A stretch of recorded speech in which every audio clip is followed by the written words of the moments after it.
talked about the Anunnaki as well. I mean, I can show you the Dyson sphere that's around it, and I've got images of it. I'm just gonna, because of all the stuff in the chat. I'm gonna lay off some of the hard stuff. I'm gonna take it easy. I've got some images of stuff like that. But you're very right, Taffy.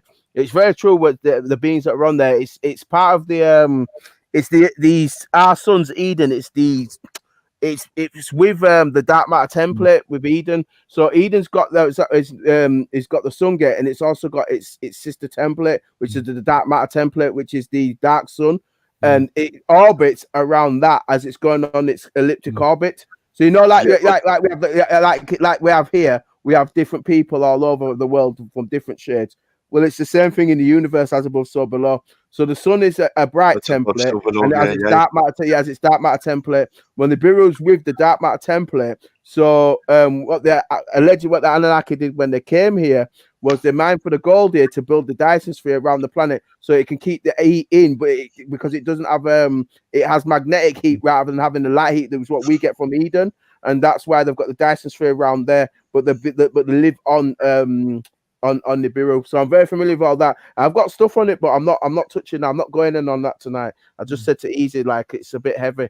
You know what I mean? Yeah. I'm just gonna shoot off. I'm cooking. I am. So I just wanted to. No, Taffy. I'm just saying it's good you put it up. No, you're right, Taffy. But they're showing a lot of cartoons. This is what I'm saying with you. Like the Thundercats. You know the films like The Day After Tomorrow and 2012 and yes, it's a couple of other. I mean, they're not bang on, but there's little subliminal messages there. Yes, and yeah, I feel like they're telling us or trying to say something, but they're not actually coming out and saying it, do we? No, the closest thing I've seen is what you just showed us with Scooby-Doo when it blatantly talks about it. Apart from Zachariah Sitchin, you can't find much on it unless you dig deep like I do. Well, Putin, on the other hand, he's not RT News. They are showing it. They're showing Nibiru Planet X. They've been having it on their show, so on the news channel. They by the way, RT News, Russian news is the best. Okay, all right. You can dig deep for it, Taffy. If you want to find stuff on it, you can, like I've done. Do you know what I mean? This is why I did. This is why I was showing the maps on it, because I have got stuff on it and what the Anunnaki did here. It's not just them. There's other beings that also are involved. What I want is somebody to debunk it, because it's so thing in my mind now. Do you know what I mean? It's the way it's going to go. So I want somebody now to try and debunk it and prove me wrong. No, it's part of it. It was originally part of our solar system, as I've showed. It used to be here as part of our solar system. It's only because what happened during electric was when we had to reconfigure and do the next seeding that it's been thrown off and it's been thrown off into the orbit it was in. It used to be. I even showed it on the other grids. It was originally part of our solar system in terms of it had a natural cycle, but because when we got reconfigured again after the third seeding, it got messed up and put on the orbit, which is what you're talking about, which is what it mentioned in that cartoon. It even talked about the elliptic orbit that it's on. It mentioned it very clearly. And it's you now orbiting our sun. That's another story again. Oh, I've got to start a new stream. They're taking it down. Why? You're kidding? Because of Scooby-Doo? Hang on, no, it's not. It's working all right, guys. We gonna? Oh, they're having a laugh with you, easy. Seriously, they took it off because of Scooby-Doo. No, I took off channel 2, channel 3 at the time. It's okay. It's live. I think you lot are trolling me tonight. Oh, it's because you're pissing on QPR. It is. People it's all right. It's not down. Right. I love you guys anyway. I'll speak to you soon. No, Tav, you should stay on. You should stay on. I'm cooking in a minute. I'll come back. I promise. I'm cooking in a minute. I am so. I think it's a good point you made. I think it's good that you put that out there because it is very true. And so much stuff is showed in cartoons. Like Thundercats is amazing. Like you do what you're doing, Daffy, if you're cooking.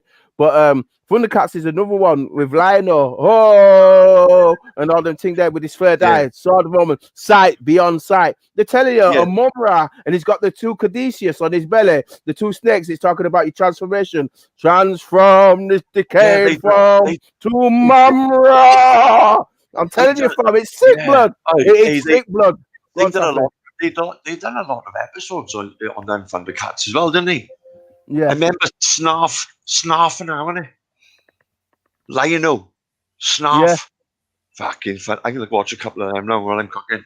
But you're right though, Taffy. But they show it a lot, even in Transformers and stuff. They show it a lot in the cartoons, Taffy. I agree with you. That's why I'm glad you pulled up that thing on Scooby Doo. I'm glad you pulled it up because that's keen as people fuck, don't realize that the information is quite accurate. What was in there? He was very accurate. Well, how much more stuff is like that Scooby Doo, like subliminal, that, you know what I mean? I watched it, but I must probably taken it in too as a kid. But it's taken until now for me to actually realize. Yeah, at the time it was just it's a story on Scooby Doo, like it's mad, though, isn't it? Like, and then it's like 30 years later, you actually find out what it's about. Do you know what I want to do a chat about? No, I want to chat about the symbols they're using in the music industry. Yeah, that's something good to talk about. That is, because that's that's fuckery. That is. Yeah, and I don't know if it's true or not with the symbols. What do you think about that, Dale? Definitely true. Yeah, you need to look into masonry with not masonry, Freemasonry. Yeah. It's a specific. I'm saying that.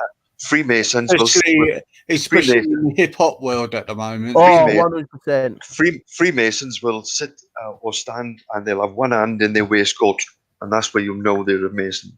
And they'll have the special handshake as well. Do you know what I mean? A Mason will always have one hand in his waistcoat. If you ever see a picture, he'll always have his right hand in his waistcoat. Mm-hmm. I'm a traveling man. I just want to research more on that. And or the other one is the hand over the eye, innit? Yeah. You've got it, Taffy. All right, easy. Will you address the chat's going crazy at the moment with this issue with the stream, and Tina's not happy, she's lost. We've got people saying they're not happy, they're lost. Just sort out the chat, because I'm going to jump off in a minute, and I want the people No. Obviously, the stream wasn't working on your side, but I was getting the indication on mine was fine. So don't worry, Tina. No, they're having a laugh, Dale. They're joking around. That's all it was. I thought you were lot were mucking around with me. That was all. Well, you just make sure that everybody's happy in the chat, because I'm still going to be going soon anyway. Do you know what I mean? Because I've been on for quite a while. I just want to make sure that everybody's happy in the chat.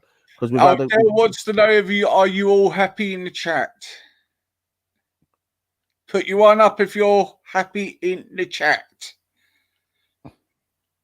I think there's a delay on the stream. Is this what I mean? Something's not right. You said this is what I wanted to get sorted. You get me? Something's going wrong. This is what the chat try to say. I just don't want to ignore those in the chat. They're not happy about something. Well, it hasn't gone down. I could. No, it hasn't gone down. It's still live. I could start a new. Yes, happy. They're all saying happy. Yes. All right, that's all. Just because something was going on in the chat, and you've got to you've got to be aware of your audience. That's all. I think that's important, because we've got Ed. Ed was saying he wasn't sure. Ed just said I can't hear you easy, so it might be in a bit of a delay. You've got Leighton J saying what's going up. Do you know what I mean? Tina's all right. Tina's saying fine, but so you've got some people that are not 100% sure. But so long as they're all right, something obviously went wrong, and some sort of delay was going on. I think Ed's had a little bit to drink tonight. No, they're fine. I think there is a delay. I think because sharing the audio of the videos and that. I think there's a problem with StreamYards at the moment. Right. As long as everybody's okay, but you don't want to lose people, because that's what I don't want to do. These are my regulars, Dale. They're fine, mate. Honestly, they're my regulars. The video got struck when you went offline for 2 minutes, and then you came back on unaware. It happened, Dale. Oh, Tina, really? Oh, I didn't get it on my side. See, this is what I'm saying. Something definitely went wrong. This is what I'm saying. Something definitely happened. Sorry, Ed. I'm only kidding, Ed. I'm only kidding.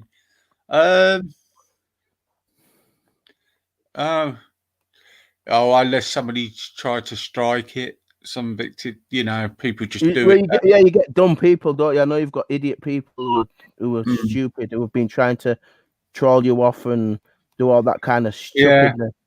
No, you've done some good stuff. I just think YouTube is playing up at the moment.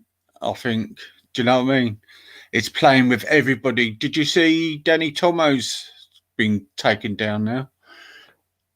Yeah, I mean, I think it'll continue. Yesterday, I had this discussion. I think Rodney K was on, and we had a bit of a discussion. Rodney K, Candy K. There's a couple of others we were talking about.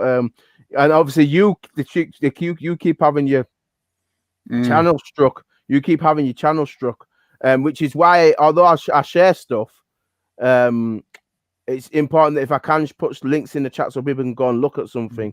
I think that's still important as well, because that video that I played earlier, that I just even my coach said it was a policy violation.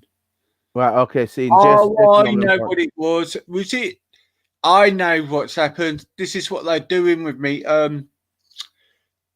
Was it the Taffy's video? So what they do is they block that bit of the video what somebody's playing instead of taking your whole stream. Yeah. The whole stream down. They take that bit of that video down. Okay. Stop playing because it's not monetized. That's why, guys. I got you now. Thanks, Jay. Tina, I realise now what's happened. All right, that's fine. That's okay. So everybody, you've got everybody. It's showing in the chat, which is why when you're sharing stuff, obviously when I put that video, the pie video up, because we're talking about grids and ley lines, and that hopefully I was able to answer Working Class Patriots' question. We were sharing some stuff and bits and pieces, but yeah, you've got to be careful, like you say, because you're constantly getting people trying to strike channel down and nonsense going on, and it's not good. So. I think it's I think it's just YouTube, isn't it? I think it's because of Taffy Scooby Doo thing. I think it was because I think that happened when that was on. I think it. Yeah, so it's still going all right. Yeah, it's still going all right. All right, that's fine. So, no, that's fine. So, that's fine. So. We addressed a couple of things there. Hopefully, some of it made some sense to you, Easy, and answered some of your questions. And obviously, I know Tina's quite up for jumping a bit further, but I'm glad Taffy came on and shared what he did share, because it is very relevant. And like I said, I mean, I can think of stuff I've seen in cartoons. Like I was on about Thundercats with Mumra and the Caduceus, and it's talking about how you send the oil at the base of your spine. You light up all your chakra grids. So this is what I was talking about in one of my talks on your thing, when I talked about this Ascension, when I talk about Age of Aquarius stuff, and lighting up your moving to your next state of being. Well, that's in Thundercats from.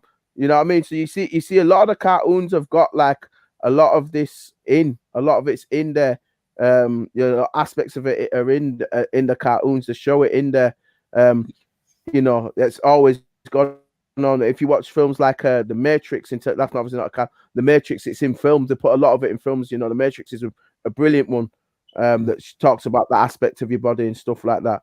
I think we mentioned it the other day. We talked about the Da Vinci Code, Angels and Demons, and the other one. There's the 3 films that's produced with Dan Brown stuff. We were on about it the other day. Da Vinci Code, Angels, Demons, and the other film. But that's all relevant to stuff like that as well. So it's used a lot in film. So yeah, it's quite interesting. It's strange still, right? When you get older and you realise after all these years, after watching these programs when you was a youngster, and it all comes to light, and it's strange. It's just the messages with everything at the moment. They were very clever how they done it back in the day, really, weren't they? Yeah, 100%. Absolutely, definitely 100%. They even did it in Star Trek as well. In the Next Generation, they talked about the Mars in there, and with the Q, That's talking about beings who function. It's even in Stargate Atlantis as well. That's another program that they deal with Ascension in the episode Epiphany. There's loads of stuff that I've watched where they deal with aspects of this. Do you know what I mean? Whether it's in cartoons or whether it's in films or TV documentaries, stuff like that. It's just obviously, you've got to have that bit of an insight into it. But it's definitely there. It's just obviously people only pick it up later on, and it's something you remember. I didn't realize, but I was watching it as a child. But now I know what it really means. Whereas as a child, you find it interesting, but you wouldn't be like 100%, be aware of what it is they were trying to tell you. It's only later on do you realize, what it's all about and stuff. Yeah, because I don't know how I should say this, but Bill and Ben and the Flower Pot Men. Yeah. They discovered in the end that was about paedophilia. Do you know that? Wow, no. I haven't watched enough of it to know. I'd have to watch more of it. That's another thing as well. If you only watch a certain amount of things, you don't get the full picture unless you be able to watch like an entire, like an entire series and stuff like that. Because you get little bits, like you said, little bits and pieces, during each episode, so to speak, and stuff like that.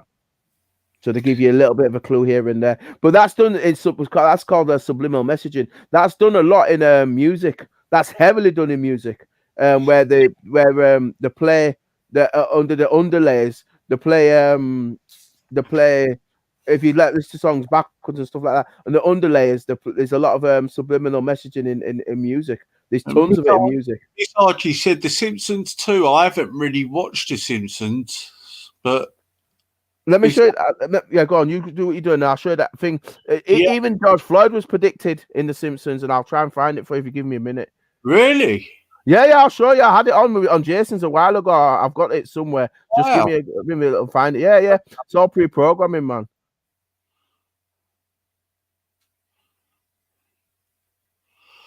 So what was the message in The Simpsons, Miss Archie?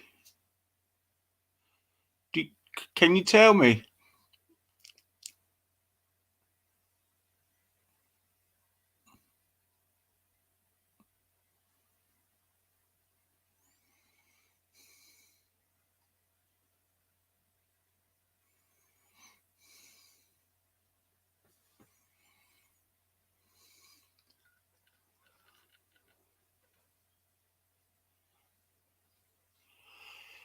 Oh, sorry, Tina. I didn't realise what happened. I got a little bit confused. Yeah, that's what happened. What it does, instead of taking the whole stream down now, it just takes down the blocks what's been playing.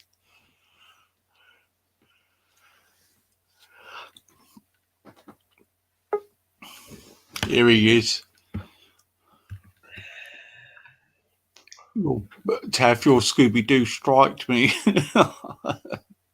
Scooby-Doo. Yeah, that's why it went off for a little while. Childish, isn't it?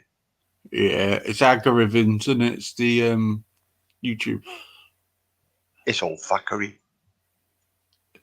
Yeah, I agree. Yeah, there's loads of references in The Simpsons. Actually, there's tons. 9/11's in there heavily. 9/11's in there heavily, isn't it, Taffy? I've never watched The Simpsons. I was also thinking, do you know, like Doctor Who? That's been a long-running series, hasn't it? I don't know. Yeah, there's a lot in there as well. There's a lot in there. I agree with you, Taffy. Without looking, I would imagine there's loads of references in there. No? Do you know what I mean? Yeah, no, Taffy, you're right. I've been thinking about it, like you said, The Matrix. Yeah, that was a good. The Matrix is brilliant. And films like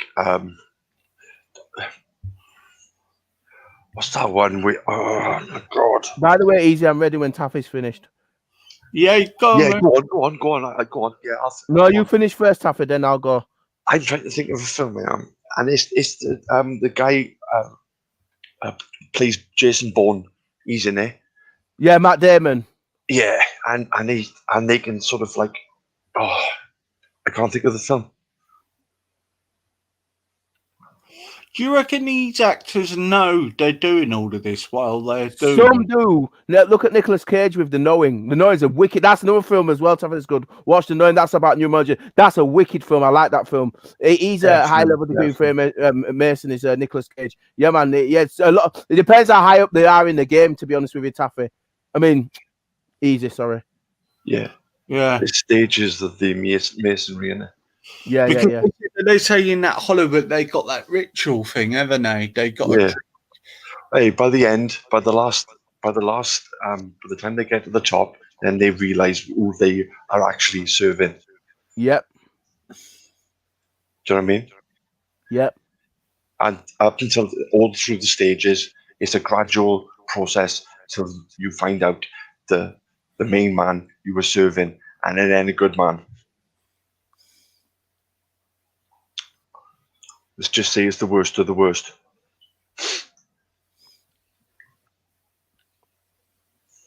So that's the masonry scholarship. You don't know you're serving Lucifer until the end. Well, apparently they do a ceremony, don't they, in the Hollywood elite? They got to drink some blood, haven't they? Fucking Hillary Clinton and that, they don't have bloodletting parties, man. Yeah. It's common knowledge, like fucking witches, but all of them, they all sold their souls. Bob Dylan even said it on an interview. I sold my soul, basically. That's why I'm still doing it. Why are you still doing it? How are you still doing it, Bob? Well, I made a pact with Lucy once upon a time. Called him Lucy. Tina said, "Hush your gums, Taffy." No, I can't. Sorry. Adjustment brewer. Did she say please? Did she say please? No, she said. Oh, I can't do that. Hmm. Manners. Till 7 o'clock this morning today, mate. Yeah. This lockdown has been freaking my body clock right up. Oh God, Taffy, Saturday morning, man. What a mad stream that was. You missed that all, you did. What time in the morning are we talking? This time or? It was 7.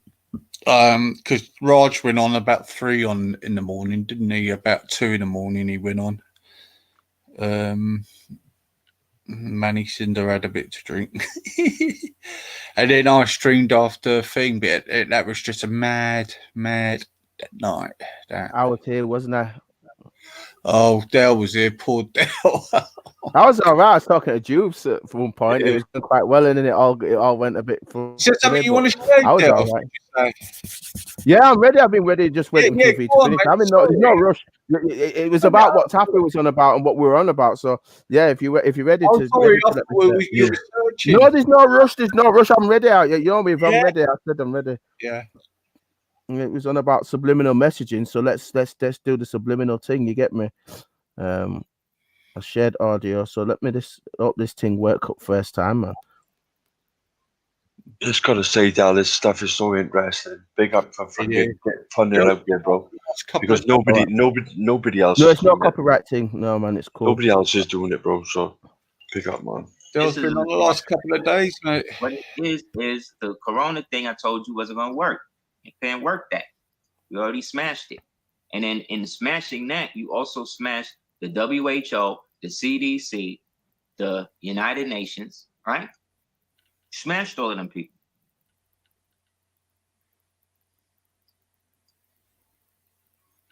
You know what I'm saying? Yeah, so that didn't work.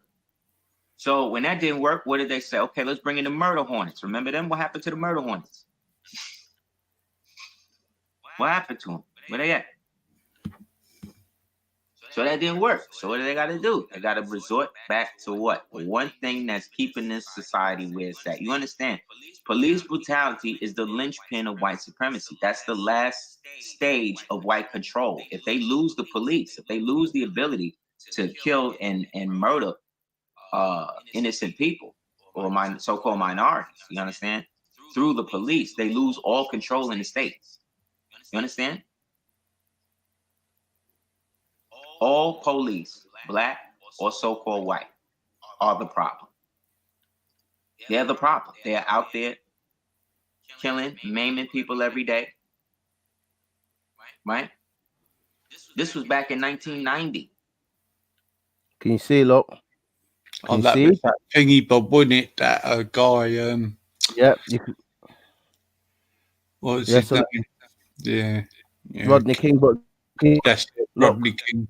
You see, yeah, but look. Justice for George. You get me? Oh, Yeah, right. Look at the subliminal messaging. Look. Let's keep going. Okay. So they've been preparing you for this through comedy for a long time, is what I'm trying to say. And what you have to do is look at the narrative that they're expressing to you. The narrative is this guy, George, right? Who happens to be a security guard, also worked with the same so-called pig that allegedly killed him. Wow. Would you look Just at keep that? what? Just wait. Just let it So, finish. were Let it, porn it gets better. stars, right? Also are porn stars. He, the black guy, does black straight porn. The cop does allegedly gangbang, gangbang homosexual. Okay. Then these two guys who obviously knew each other prior to this were both involved in a porn agency, porn industry. The guy also happens to be the brother of a famous NBA player who also happens to be a famous NBA player, and he also happens to be the other guy. But then when we really look close to the other guy, we didn't see that he looks more like this guy. Because the guy that they charging now don't even look like this dude. Yeah, Stephon Jackson.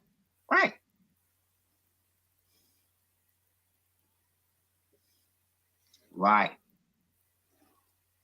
Right. So what you have to understand off top is that this whole thing, not only is it scripted, the whole thing is falling apart in front of our eyes. You actually got black people now that's out there calling out the white people, breaking up all the property. Think about that. You've never seen anything like this before. So it's definitely, this apocalypse is definitely going back and forth. But what the main thing is that all of the fake stuff they doing is not working.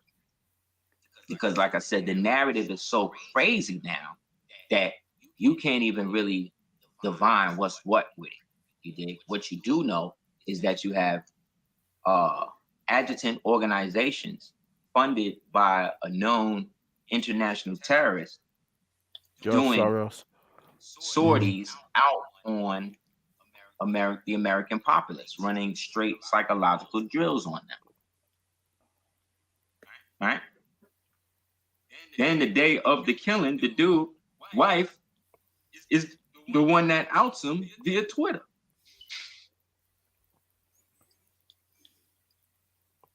So what you're watching is a large-scale Hail Mary op based on all of the other ops not working. Through every time one of these ops is exposed, they lose more money. Think about the Corona op, how much money they done lost now, not only through the WHO, but the fact that allegedly Bill Gates is basically under so-called They got the sealed indictments out for him too. And allegedly he has now paid people in the Chinese government to for protection. And when that happens, they usually outsource that to the Fighting Tongs. So if you see Gates and his wife walking around with a bunch of Chinese people, those are his bodyguards. That's the Fighting Tongs. That's a part of the White Dragon. That's under the White Dragon Society. Black Dragon Society try to pay for his protection. Because what's happening is we're watching the destabilization and the marginalizing of China. China is about to go the way the United States is going.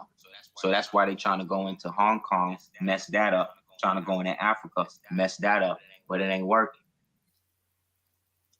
So you got Bill Ray, the cash caddy, posing as this dude that allegedly kills this guy, right? But then when we look at the actual thing, side by side comparison, it's two different people. The same way they did with the shooter at the movie theater, the Dark Knight Batman shooter, swapped him out. It's obvious. Playing a race war, you can see it. They're playing a race war. So while the police was guarding the house of the murderer, allegedly, the Poe precinct was then locked down, was burnt down. And now this has spread to other cities. But one of the governors just came out and said 90% of the people that they arrested is not even from the city. So you see what I'm saying? Something's happening. It's all shutting down. I told everybody in 2012 on Super Haven Radio, from this point on, none of the stuff that they're doing is going to work the way that it's been working in ages past, because the spiritual time for all of that is over. And we are now on the ascendancy. Okay? So the thing is, this also has revealed all of the police that's in our community. Killer Mike was on there talking about how his father was a police officer, his uncle and his brother and his granddaddy, and it's like, damn, so you just come from a long line of police. I wouldn't have known that based on how you rap all about drugs and shooting niggas and all of this other stuff. You see what I'm saying? Same thing with your man Tip. He on there talking about, oh, this Wakanda, just stay for space. Y'all can't do this, don't do that. That's like the Dream talking about, please don't burn down my property. Like, I get it, but you can't be about the revolution and still like, just don't mess up my crib. You understand? It don't work like that. The people don't know the difference, and that's also so that you may not have shown the people the difference in terms of how your business works different than. That's what I wanted to share. What it was is, I'm just pointing out, clearly they've got this op going on. They want to play out a race war. That's very clear that that's what they're doing. It's very evident what they want to do. So they've already planned it in The Simpsons. They've already said it's going to be going on. That's what this George Soros is funding, the BLM and Antifa. There's issue with happened the other day, something I found out, where Trump supporters and Antifa was at a beach, and they were all kicking off with each other. So this race war, they're pushing that quite heavily. That's what was going on over here earlier on during the year with all that nonsense in Trafalgar Square with Raspet and Jupiter was exposing all that. With all that nonsense going on over there, they're trying to play out a race war. They want a race war. That's what they want. They want to divide the rule. They want everybody at each other's throats. Of course they do. And Miss Hadji just said adrenochrome. Yeah, they want everybody in the root chakra and feeding off each other. Absolutely, adrenochrome. Adrenochrome and what was the other thing I was going to say? Loosh, the adrenochrome and loosh. I was going to mention that earlier on. Absolutely. You know what I mean? So you can see it. George Floyd was in The Simpsons. I already told you they was going to do that years ago. You got all the predictive programming. He was on about the Monarch programming, MK Ultrasound, mind control. You've got all the people there, provocateurs going in there. That's what happened with Trump the other day at Capitol Hill. Most of them was Antifa. Most of them was Antifa that's going in the building. You know that, listen, if you've ever been to the United States Embassy in this country, you see all the army outside with all the massive machine guns. Blood, if they don't want you in there, you ain't going up in there, fam. You see how much machine guns and all that stuff they've got, all the technology they've got up in the Capitol Hill. Come on, that was an op. They cleared that was an op. That was Antifa, fam. That was Antifa was up in there. You get me? So you can see the whole thing about that. They let him in there. They let him in there. That whole thing was planned. You get me? You can see all of it. It was all planned. So do you reckon that lady being shot, do you reckon that she was like sort of like far right, but just followed that crowd at the time? Yeah.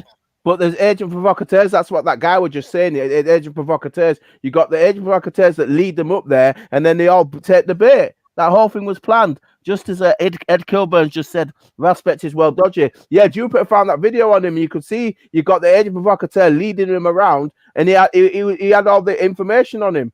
Even Jedi turned on him. Jedi turned on Raspet for over it all because that guy was following him, and it's definitely agent provocateurs going on there. You get me? Raspet lost all of his respect. He lost all of that because of what happened with all that. You get me? Because people got, got exposed. I was there. I knew that was all set up when he said they all got attacked with fireworks. So I could tell that was all set up because I heard, the police were doing things like that. Do you know what I mean? So, like, it's always been like that with them. Do you know what I mean? It's always been planned out. Always things. Always. Yeah, I agree. But that's what I'm saying. It's nothing ever happens with this by chance. You get me? Nothing ever happens by chance. Mm-hmm. There's always a programmed purpose. I refer to it as there's definitely a programmed purpose, and it's not happened by chance. It's just that people don't watch the programs that it's on. Like I said, that George Floyd was predicted. The killing was predicted. So when we have these terror attacks, like these small ones, I'm not on about like the Manchester bombing. I'm on about these random knife ones, like London Bridge and that. Yeah. Do you reckon that's all? Do you reckon the government know this is going to happen to, like, sort of, I don't know, sort of like give it to the Saudis or who fund them, who give them the money? Do you reckon it's all sort of planned out for them to do it? Do you think they know they're doing it? Yeah. Everything's planned out. Yeah, it's all planned. Everything's all planned. Yeah, not that, like, well, obviously not the Manchester bombing, but like the little random, like Fulton Heath and all that. You know what I mean? All right, I know what you mean. I know what you mean now. Yeah. It needs to be. Yeah. Okay, 9/11 was planned. Okay, look at the date. 7/7 was planned. 7/7/255. That's 7/7/777. That's not by accident. Yeah, that was planned. Nick Kellerstrom did a good job on that. Right. So the big events are definitely pre-planned. The other ones have got what's called they've got agent provocateurs in there with what I was showing you just earlier. Agent provocateurs in there who will lead the masses down the garden path, and that's how it's planned. So it's still planned, but it's not planned in the sense of you've got all total crisis actors and it's set on the stage. It's set on the stage, but with just real people. But you've got crisis actors leading everybody away, rather than having a main event like 9/11 where it was completely planned from top to bottom.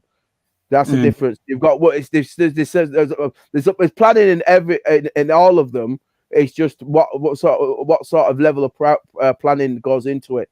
Some of it you've got agent provocateurs in just leading the masses, and you've got some where you've got crisis actors in, and it's completely set on the stage. That's the difference.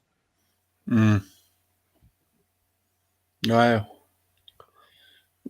God, so what is their gain for it then? What is the gain for it though? I just don't really understand. Why do they want to cause so much misery? That's what I was talking about earlier on when I kept saying about this advent of Aquarius and the Piscean construct being pulled down. They can't exist in the Piscean construct that functions on a 666 frequency. We're in the age of Aquarius now. They can't do that. It's air based. That's why everything's going online and ether based, and 5G is coming out. That's because V stands for the fifth age. They've got to move to the next octave. The Earth's rising its vibration. This part of the cosmos is rising vibration. That's what I was explaining earlier. So that's got to change. This is what I was on about earlier. So that they've got to change. But the Piscean, everyone's so sick on this Piscean construct. And somebody mentioned Adrenochrome in the chat earlier. They're so sick on this Piscean construct that they've got to mess it up to total chaos. This is what this is about. Order Abdo chaos. They want absolute chaos so they can pull the Piscean construct down and give you a new world order construct under the I call it a fake version of Aquarius. This is what I've been talking about. This is what I've been saying. So they know what they're doing. It's just that they have to get everybody's so obsessed with the Piscean one that they've got to pull everybody off that because they're so drunk on it. Yeah. So that's what they're pulling down right now. We're in that transition at the moment. That's why I talked about the 7 years of revelation. Revelation means to reveal. That's what revelation means. The revealing the advent of Aquarius, which it mentions that in the book. It talks about the 2,000 years of peace. That's because the first 1,000 years are ruled by Uranus and second 1,000 years are ruled by Saturn. And that's the next age of Aquarius is the age of Uranus and Saturn.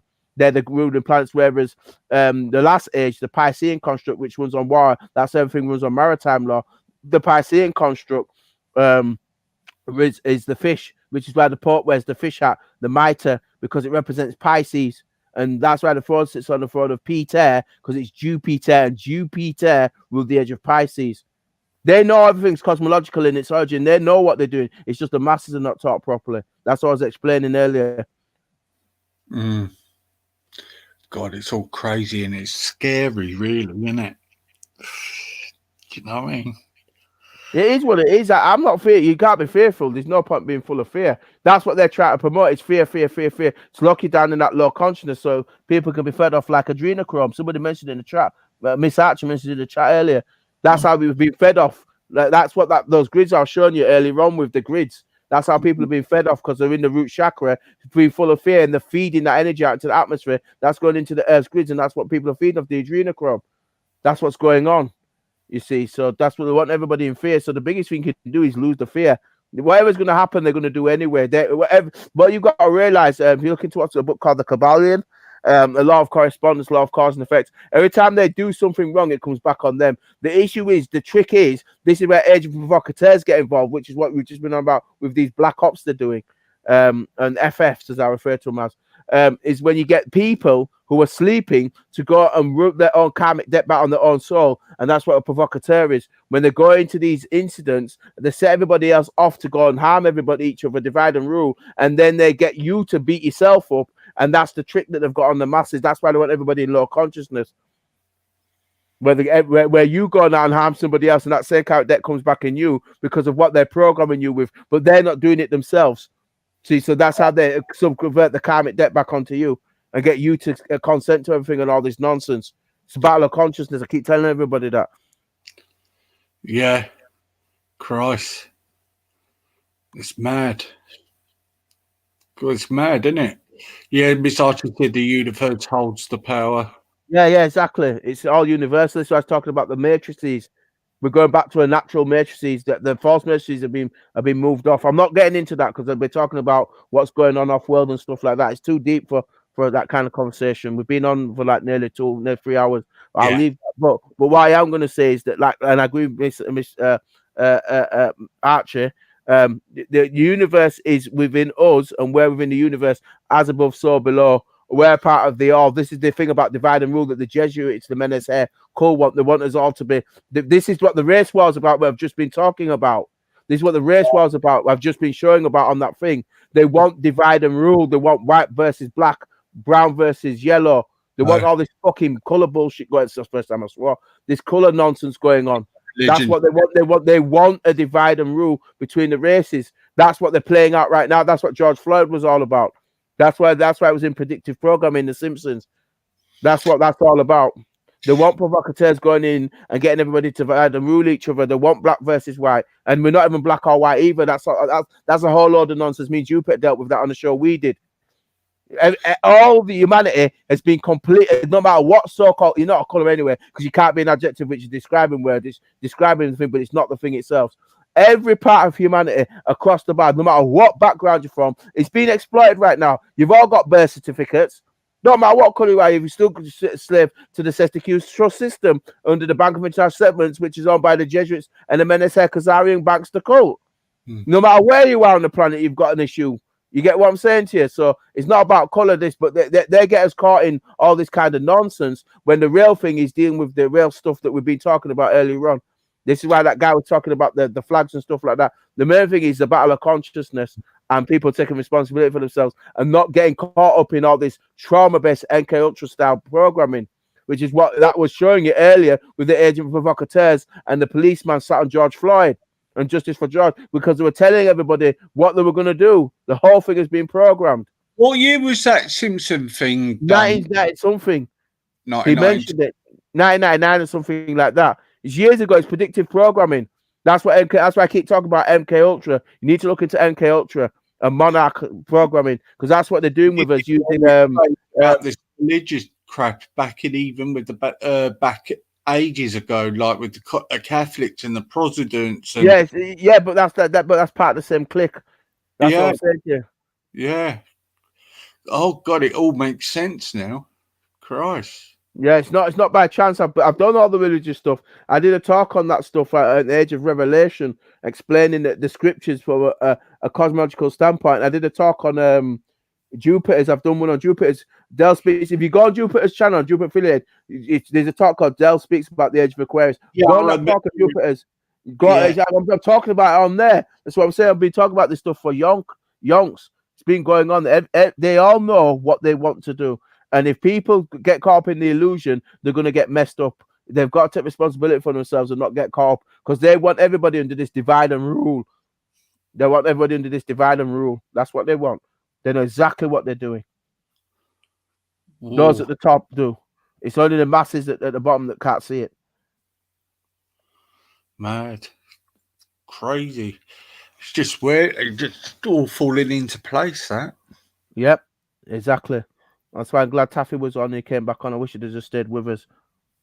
Yeah, I think he's. I don't know. I think he might just cut out Taffy. Maybe we'll set up do an earlier stream with that deal. Maybe I'll get hold of Taffy to come on with us.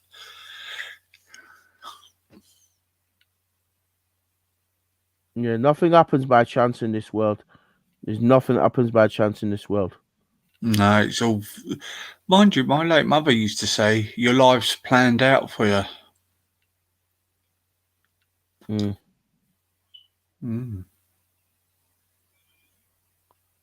All right, Ethan. You want to see about symbolism and stuff like this and yeah. Do you want to do that on another show? Deal? Or do you want to do it now? I don't know. I've got something that I might be able to show the Caduceus and. Might do it on an earlier show. All right then. Yeah, we could do. Should we do that on an earlier show? We could do that, couldn't we? We could do some. At some point. I don't know, but we need the symbolism stuff's really interesting because it gets fascinating how they really knew what was going on, and they just don't talk about it. You know, it's not by chance that they do these kind of things. Now, if you want, do a little bit now. If you want, all these secrets, I call them secret societies and stuff like that they use. Exactly. Yes. Yeah. I just want to do. I've researched a little bit. I just need to research a little bit more for me to do a show to make it. You want a show now, Tina? Okay, we'll show it now if you want. If Dale wants to do it.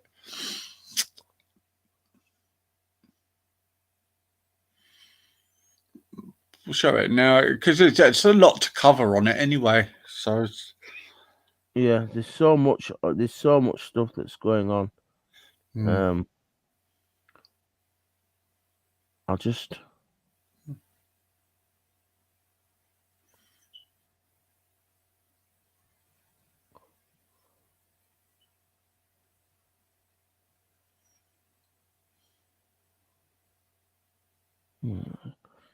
I want to find the thing on the Jason Society.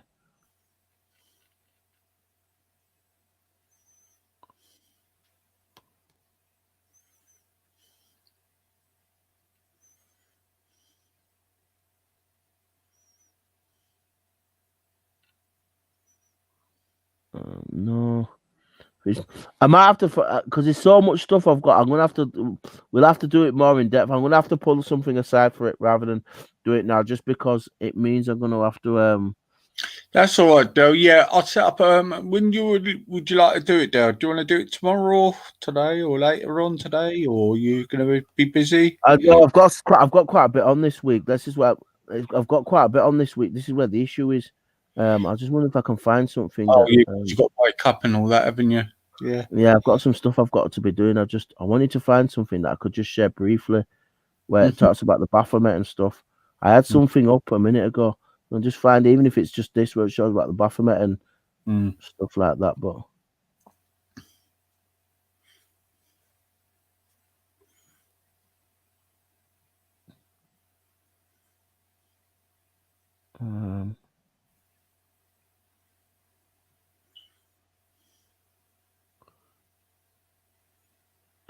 can this be done?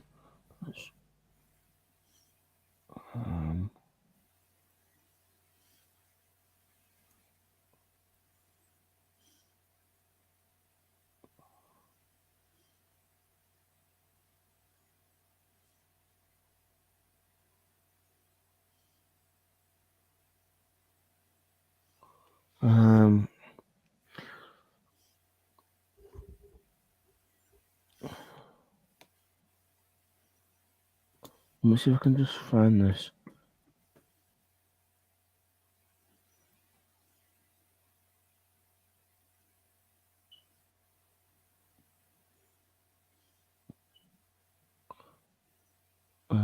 I wonder if I can do this and just.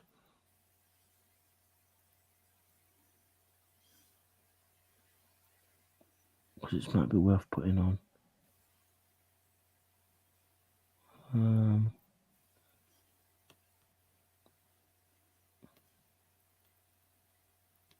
Yo, it's Duff for the Cloud Chaser TV. Just give me a second. Back up in this thing. Medallion beads and all that shit. These niggas is not on that no more. Feeling like something that I had to go. This is what TED Talks and all that shit. Reducing myself, right? I'm coming out of the realm of God and the Son at the same. It wasn't that great.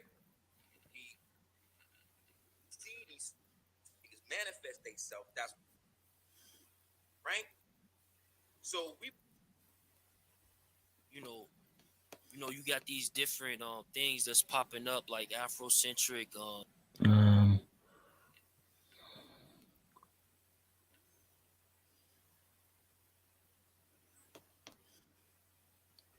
If I can just this one.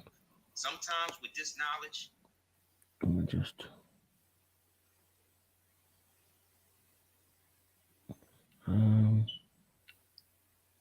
No.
What did I teach you? at the age of Not just in the form of fellatio. None shall see the kingdom but through me. There's a point in the structure that. All right, I found something that I can use. All right, took me a bit of time. It's just talking about a little bit about Freemasons. It's got a bit of symbolism, but I'll use this because I don't want to be. I wanted to find something that's fairly quickly because you've got people waiting. I don't want them sat waiting forever. They shouldn't be doing that. It's not fair. So let me just share the order with this, but I found what I wanted. Just something I can share quickly. It's just talking a little bit about symbolism in Freemasonry and stuff. So we'll do this. Sure I'm on the right one. Nope, that's the easiest thing. Yeah, that's it. By degrees given to you by another man. When our Father who art in heaven said, none shall see the kingdom but through me. There's a point in the structure that becomes broken down. Freemasonry, as the modern day priesthood, right, is set up the way it is to keep people from accessing their true spirituality and soul, and to be able to escape into their souls, because you give it up. This is it. Take the oath. So that's the oath there. You take the oath there, and you put the sword below your finger. So you're just showing that thing there. To another man like that. Whenever you create a situation where you are at the This bit here of someone else, you are always going to be in a situation where you have to come up by that person's grace. You have generous slaves, ornated thieves to the physical. Within that, it becomes a situation where you start up into the human family from nothing, literally. The Yakubian experiment, as long as people who used to be for or against the experiment. See what I'm saying? The basicness, whether or not the parent, because between us, convict us physically to help us move. There you go. Look, that's it with the music industry stuff. You got all the stuff in the music industry. You get me? See, I was saying the black and white is definitely needed. The Jasheen and Boaz. There's a movie people could look at called Holy Mountain that the God just put me onto last night. That's Yeah. So Holy Mountain, look out for that film. with Comedian veiled satanic imagery. That's Albert Pike. I call him Albert Bike because they used him like a bike to get where they wanted to go on an occult level. This represents the Scottish Rite. You know, the ritual that Erykah Badu did. She's telling people it's the alchemy symbol on the chest. That's bullshit. It's the symbol for the Royal Archmason. That's what that is. And that whole video, basically, whether she know it or not, sorry, but it's real. Whether you know it or not, it was a Scottish Rite ritual in which you were allowed to participate. Essentially, we're talking about the overall destruction of everything in a symbolic fashion. The image-wise, in terms of why the black woman's behind is out, is because that's essentially where she's at. You know what I mean? As beautiful as she is, this masonry is using her stature as a means to create it, because the buttocks is where the skull of the original man and woman forms. All right, so we'll just stop there. So basically, what I want to just show, that's only brief, but that's what I want about with the symbolism in music. There's more stuff, but I wanted to be quite brief with what I was on about. So basically, with Freemasonry, it's the he showed the I've got images of it. He showed the different versions of it. So when you go down, you've got the Shrine of them in the middle. You've got the York Rite, and then you go to the top of the mountain. You come down the other side, you go down the Scottish Rite, and you're showing, depending on which way you want to go, there's like different paths you can go on, depending on what levels you take into it. But when you do that, they do rituals, and when they do those rituals, that's when you start selling, you debase yourself, you start selling yourself out. I think it's after the 3rd degree. I don't want to get too hard into it because obviously we're quite late in now. But that's just give you an idea. That guy mentioned something about a film to watch that you should be, people should go and look at. But most Freemasonry is set up like that. That's how it all works. It's debasing yourself. That's why Freemasonry sucks. And that's why they do all these rituals, like at the universities where they do have sex rituals and stuff like that. That's what he was talking about with the women and stuff like that. Michael Jackson let you know about that in his album cover with that's got Aleister Crowley on the front of it. I think it might be Dangerous. He was talking a little bit about the twin pillars, and his album, We Were Telling the Truth. So a lot of it's put in symbolism, a lot of it's put in the music. Christ. Yeah. You see a lot of it in Freemasonry, the sexual stuff. You see a lot of it that goes on. Tons of it goes on. Blimey. Yeah, it's crazy. It's really interesting. And like I said, once you get into it, it's quite kind of interesting what stuff to get up to. But it's heavily I mean, I've been to certain lodges in this country. I've made the effort to go into them and do my own due diligence. And that's how I found out Nelson Mandela was a knight in Malta. He sold his soul out as well. Yeah, man, he was a knight in Malta. Yeah, a lot of people don't know that. I've got some stuff on that as well, but I just you get me.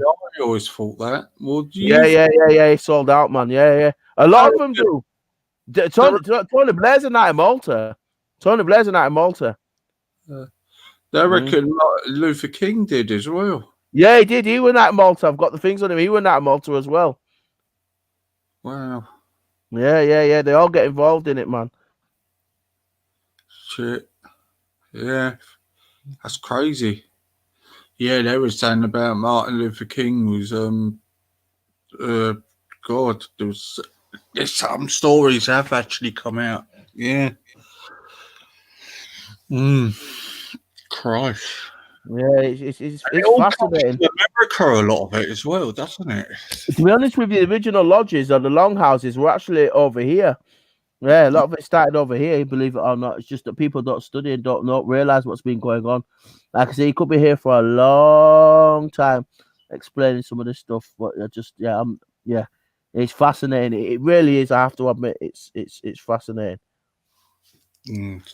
God, so anybody who wants to go in the music industry, be careful.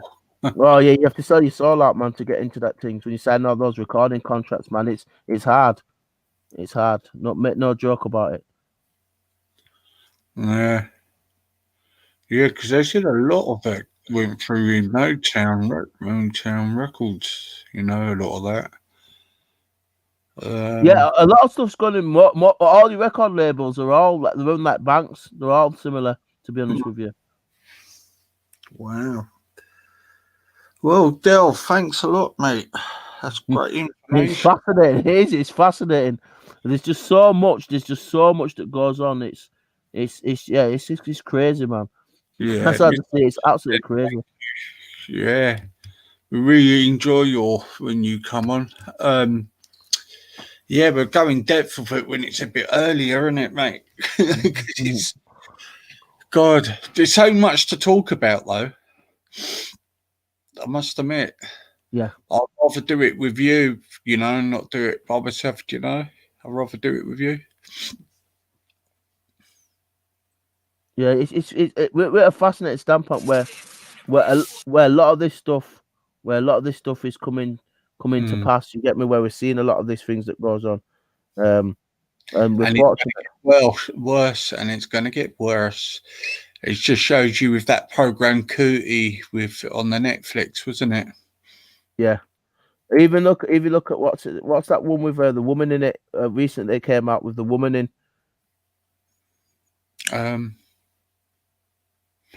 What on Cutie, mate? You're saying? No, just general. It's a film that came out not long ago. It's not Sally. It's one of those weird ones. And that was talking about people accessing the melanin and stuff. That was really interesting. There's all sorts of stuff coming on there, like dark matter and stuff like that. There's all sorts they're doing at the moment to let you know about this stuff. Yeah, it should. So now they most probably are directing it more like now towards the children's sector of entertainment now. Yeah. That's I'd what they're agree with that. targeting now. Yeah. Yeah, the youth are being programmed hard. Yeah, because you see the less videos of hip hop music now with women shaking their asses and that now. Mm. You know, there's less videos of them coming out now, isn't it? Yeah. It's like I said, I keep saying it just bit by bit, it's getting more obvious. So the agenda in the early 2000s was targeting and sexualize the women in the music videos. Yeah, that's what you see. You see, but a lot of it came through the gangster rap. You saw that come through. Most of it came through the gangster rap. Yeah, most of it came through the gangster rap. Oh, cool. Yeah, of course. Well, Yeah, that actually, you had the 2 Live Crew, so who put up the money for them to do that? Do you know what I mean? Okay, let me share this. This is really interesting. Let me share this. I found this out. This is kind of stuff I like. This is pretty cool. Let me share this. This stuff's quite deep, but I'll share this. I quite like this kind of thing. Let's see if I can put it up. Yeah, this is the serious stuff. Wait a minute. About bringing the knowledge of the truth to Masons. This is what's his name again? Woman, let me just remember his name. I used to speak to him. I had been in contact with him for a while, and he's in Edinburgh. Oh, what's his name? Alan Lamont. That's it, Alan Lamont. He does some good stuff. He talks about the Jesuits and the Templars. This is stuff that I'm into, the power structure. So this is Alan Lamont, by the way. I hadn't spoken to him for a while, but I used to speak to him back in the day. But yeah, this is good stuff. So enjoy this, and I won't interrupt it. I wait until it's finished now. What I'm bringing out in this video is that Freemasonry is the worship of Lucifer himself, and the vast majority of Masons are members out of ignorance. They are ignorant of this revelation. They are within an organization that has denied them this information. They swear obedience and the blood oaths of secrecy and are blindly loyal to their high master Masons and Grand Masters, but at the lower levels of Masonry, They don't understand that they're really worshipping Lucifer, Satan. No revelation of that. Now, I will reveal that Masonry itself at the top is governed by the Jesuits of Rome. They wrote the high degrees of Masonry. And it's the greatest Trojan horse of the Vatican to infiltrate all governments. And there is a structure within Masonry. You have the lower degrees, of course, and then you have the high degrees. Those in the high degrees are Knights of Malta, the Vatican Knights of St. John of Jerusalem, and Knights Templar. They're brought into those. Remember, it's very clear about the structure here, because I talked about Knights of Malta, but the one I forgot about were the Knights of St. John of Jerusalem. They're the ones I got about, and the Knights of the Holy Sepulchre. So what I like about Alan Lamont is he mentions all the different secret societies. So spend your time listening to this stuff, because it's good stuff. Vatican Knights. And what you have within Masonry, the very heart of Masonry, is the energies of Lucifer. And you can read this in The Lost Keys of Masonry by Manly P. Hall, page 48, quote. So remember, it said Manly P. Hall. If you would get that book, Manly P. Hall. So he's giving you the reference points. Remember, people need to do your own due diligence. Manly P. Hall. If you get that book, it's easy to get. I've got a couple of his books. Yeah, so Manly P. Hall, good one to get. Another one is David McRitchie as well. He's another good one as well. When the Mason learns that the key to the warrior on the block is the proper application of the dynamo of living power, he has learned the mystery of his craft. The seething energies of Lucifer are in his hands, and before he may step onward and upward, he must prove his ability to properly apply this energy. So they are in direct contact with Lucifer. That's the truth. Also, that which we say to the crowds is, we worship God. But it is the God that one adores without superstition. To use Sovereign Grand Inspector General, we say this, that you may repeat it to the brethren of the 32nd, 31st, and 30th degrees. The Masonic religion should be by all. Now here you've got the Maltese cross. This is the Maltese cross. It's used the Templars cross. You'll see this a lot in symbolism. You see this a lot in symbolism. So you've got north, east, west, south. That's what your news is. Remember the news? North, east, west, south. Yeah, you heard what I said. North, east, west, south. So with the Templars, it's also representative of your Church, which is the circle here, the circle behind it, your Church. That's what church means. Church, the circle, and it's talking about the cosmos and the heavens. You've got the first three signs of Aries, cosmological stuff I mentioned easy before. You got the first three signs in here of Aries, Taurus, and then Gemini. Then you've got the other three signs of Cancer, Leo, and Virgo, and the other, and it's representative of that. It's representative of the cosmological knowledge. And the Earth's Templar, which is why they call the Templar, the Earth Templar, and it's back to the cosmological knowledge of how things work on the planet, and that's what a study of mother and son, Masonry, mother and son is. That's what it is. That's what Masonry means. It's mother and son, and it's the mother Earth and the mother universe and the son Earth, and the sun as in our sun, as in our solar sun as well. So it's that ancient knowledge. That's what the Jesuit pastor Menace Hair have. It's this ancient knowledge that they're not teaching to the masses. So Alan Lamont's quite good explains, but let's keep going. Us initiates of the high degrees maintained in the purity of the Luciferian doctrine. This is written by Albert Pike, of course.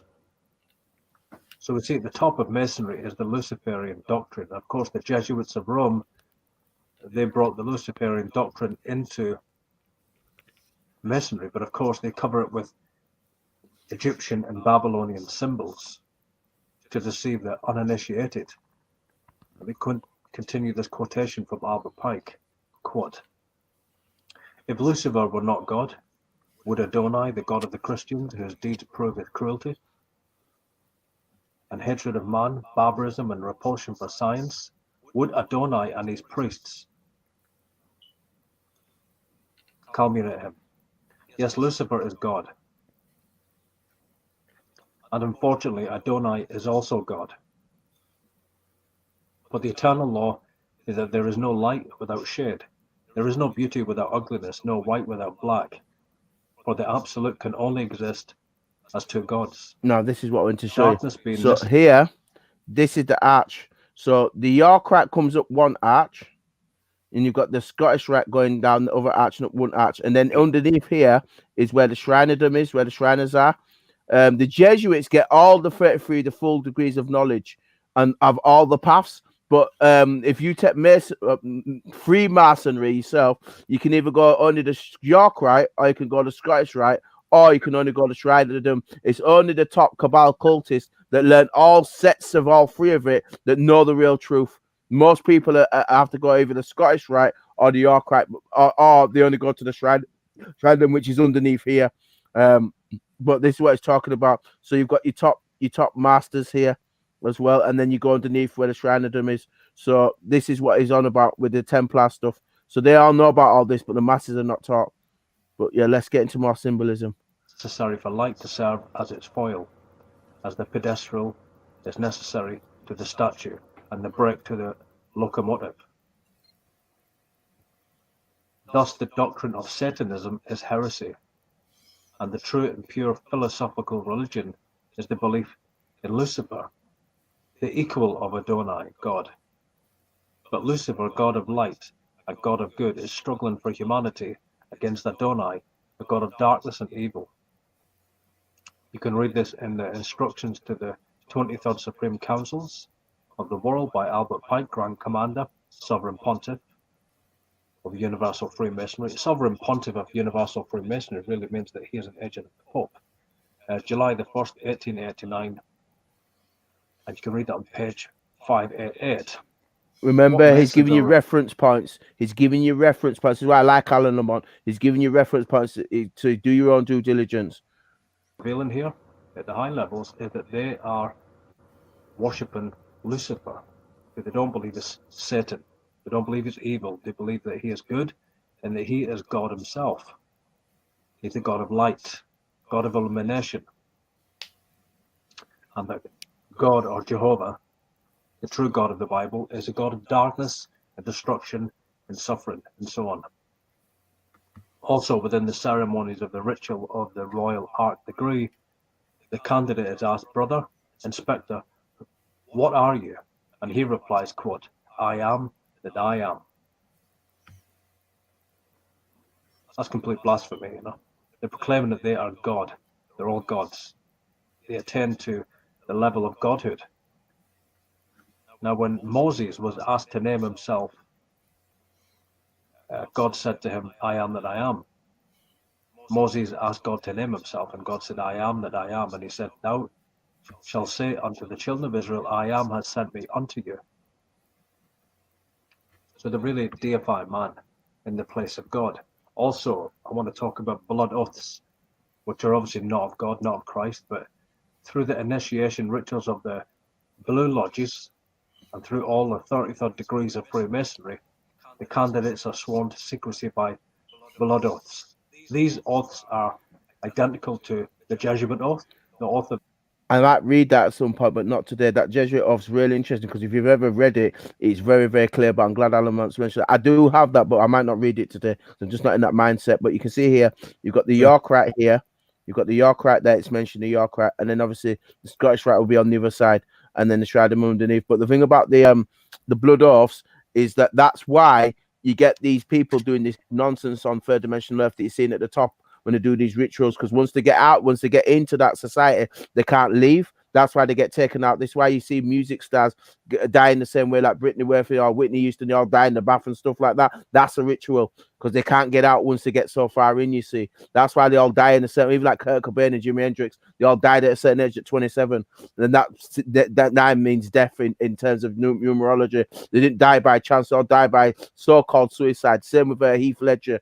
They all die in the same sort of ways, like they die in mysterious ways. This is because of that's what this is all about. It's what people got to realize. That it's not by chance that this happens. This a satanic death cult. So that's what it is. It's a cult of Saturnalia and blood sacrifice. And you only have to read the oath to realize that. But I'm glad Alan Lamont mentioned it. The Knights of Columbus, the Vatican Knights of St. John, the Knights of Malta. You find that all of these groups, these societies that are interlocking groups, they all swear an oath to not the Grand Master, of Masonry. But whether knowingly or unknowingly, they're making it to the Black Pope, the Jesuit general. And this oath of the Blue Lodges of the 33rd degree is sworn by the entered apprentice also of the 1st degree, who, as he enters Masonry, he binds himself under no less penalty than that of having his throat cut across and his tongue torn out by its roots and his body buried in the rough sands of the sea at low of water mark. And the Master Mason also swears under no less penalty than that of having my body severed, and 2, my bowels taken from there and burnt to ashes, and ashes scattered before the 4 winds of heaven. You can read that oath in Duncan's Ritual of Freemasonry by Malcolm Duncan. That's the 3rd edition, page 36 and page 39. Freemasonry, really, it doesn't matter if you're a low-level Mason, a worshipful master, or a Master Mason. The fact is that the vast majority of Masons don't understand when they give their knuckle grips to each other that they're actually in worship to Satan. It's only those at the very top. You have the structure of Masonry itself, and you have those of the lower degrees there. That's the 1st degree, what's called the entered apprentice degree. You have the 2nd degree, which is the fellow craft degree, 3rd degree, Master Mason degree. All of these various degrees. But there's double meanings to everything. Every symbol, every sign that you see within Masonry, there's always a double meaning to it. The true revelation, the true interpretation is always hidden to all the Masons except those at the top. And those at the top are the Knights of Malta and the Knights Templar. But we see also Islam, interwoven into Masonry, and also we see buried into Masonry Catholicism as well through all of the knighthood orders, because there's many knighthood orders within Masonry, and it's a facade, really. And we also see the history of Masonry. We see them wear the fez, which is the barbaric anti-Christian, hat that they wear from the 8th century, when the Muslim hordes overran the Moroccan city of Fez, shouting there is no God but Allah and Muhammad is his prophet. So Masonry will exalt every religion. It will exalt Islam. It will exalt every religion. And just to clarify, that Fez hat, it symbolizes the butcher of almost 500,000 Protestant Christians. And these men were put to death for the faith in Christ, all in the name of Allah. And we see that high, Masons, Shriner Masons also wear this, symbol of Allah in their shrine initiation ceremony. They're initiated into that, part of Masonry, which is that there is no God but Allah. Now, this Masonic structure, understand that it is governed at the top by the Vatican. That's the truth. You can clearly prove that when you look at the structure of Freemasonry. But Freemasonry is, people talk about Joe Bollion being the secret name, or the Masonic God, or the lost word in the right of the Royal Art degree, J-A-O, as in Jabullion. That's absolute nonsense. It stands for Baal, but really behind Baal you have Nimrod. And behind that you have Horus, and obviously Lucifer himself is the all-seeing eye, So there's multi-levels of perception when you try and dig into Masonry and understand what it's about. People say, well, it's the worship of Nimrod. It is. So it's obviously, another name for him is Osiris within Masonry, or Baal. But understand that it's satanic. It's the worship of Lucifer. That's what high Masonry is. The worship of the devil. I'm just telling you the truth, guys. If you're a Freemason, you need to come out of this, because to be a Mason, you must first take an oath that is in reality a denial of Jesus Christ. Albert Pike clearly said that Lucifer is God. So that's what you've entered into it. You've probably done it out of ignorance. You might think that you're a Christian and you can still be a Mason. Well, you can't. You can't. Masonry does not preach against sin. Doesn't preach against any sin whatsoever. It's a doorway to the devil. That's what it is. It's an open door to Satan. And you'll bring your family under a curse. That's right. you'll bring your family under the curse of God and demon power. And Masons need to repent. But there's also another dimension to this message, and I'm going to close with this, which is that the Jesuits, the Vatican, use Templar High Masonry to infiltrate all governments and organizations, corporations. And Masons are instructed to rise to the highest levels and positions of those companies and those corporations, and then to rule at the top. So Masons really are created as an organization primarily of infiltration. As I've said, they're the greatest Trojan horse organization in the world. You know, they are under the power of the Jesuits, under the power of the Vatican Knighthoods, the Templars, the Knights of St. John, or otherwise known as the Sovereign Military Order of Malta, or Knights of Malta. Of course, they're at the top of Masonry. But you'll find within every intelligence organization, and I'm not going to name them all, but all of them, CIA, FBI, NSA, British SIS, MI6, you know, all of them, Russia, Israel, all Masons. They're all high Masons. They're all connected at the top. They're all in the Brotherhood. So that's why the Vatican uses Freemasonry. It uses, Freemasonry was called Illuminatus or Illuminati, the Jacobins, many names for Masonry throughout history. But it's a front organization for the Jesuits. They infiltrated Masonry, and they're the Templars. That's why, if you look at the very top of the power structure of Masonry, you see the Templars are there, and come out of Freemasonry. You cannot serve two masters. You cannot be a Christian and serve Jesus Christ and serve the worshipful master of your lodge. You're deceived. So there's the Piscean hat you can see there, the Piscean hat. Okay, so the Pope sits on the front of Jupiter. Okay, and Jupiter rules the edge of Pisces, which is a maritime law. That's why you can't say all maritime, because it's all about the water law, because Pisces was water. That's why it's got that fish hat to represent high consciousness. It's not full of high consciousness. That's not nonsense. That hat's about to come off, because it's going to come off, and we're going to have something that's going to become Aquarian, which is going to be ether based. So that's why they're getting this world, and that'll be where the one world religion comes in. Now, if you look at if you talk about here about the cards, their trump card they're playing at the moment, this pack of cards is one thing. Well, on the other one, they've got September 11th on here, but there's no one with a trump on where they're playing their trump card, and that's what's happening right now. But I want him to finish here because he explains some good stuff here, Alan Lamont. I'm nearly done, and then I'm going to take a break. Okay. A Mason makes a solemn oath on the Bible. Literally, he will make an oath on the Bible itself. And he will acknowledge and obey all the due signs and summons sent to him from a Master Mason lodge or given by a brother of that degree. But they deny Jesus Christ. They don't take the oath seriously.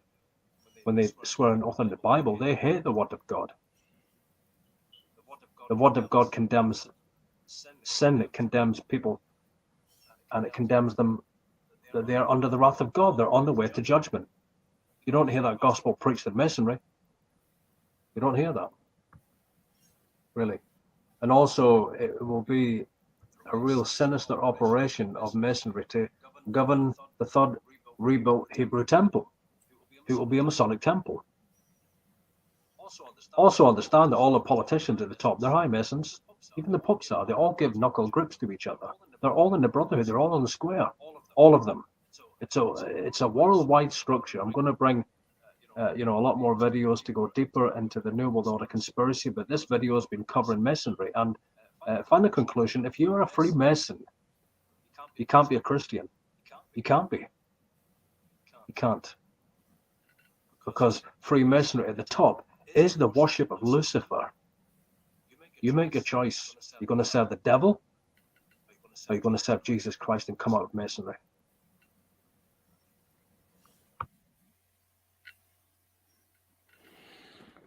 All right, so I'm just going to stop there. It's quite good from Alan Lamont. So just there. So I'm going to stop there. I just had to stop there.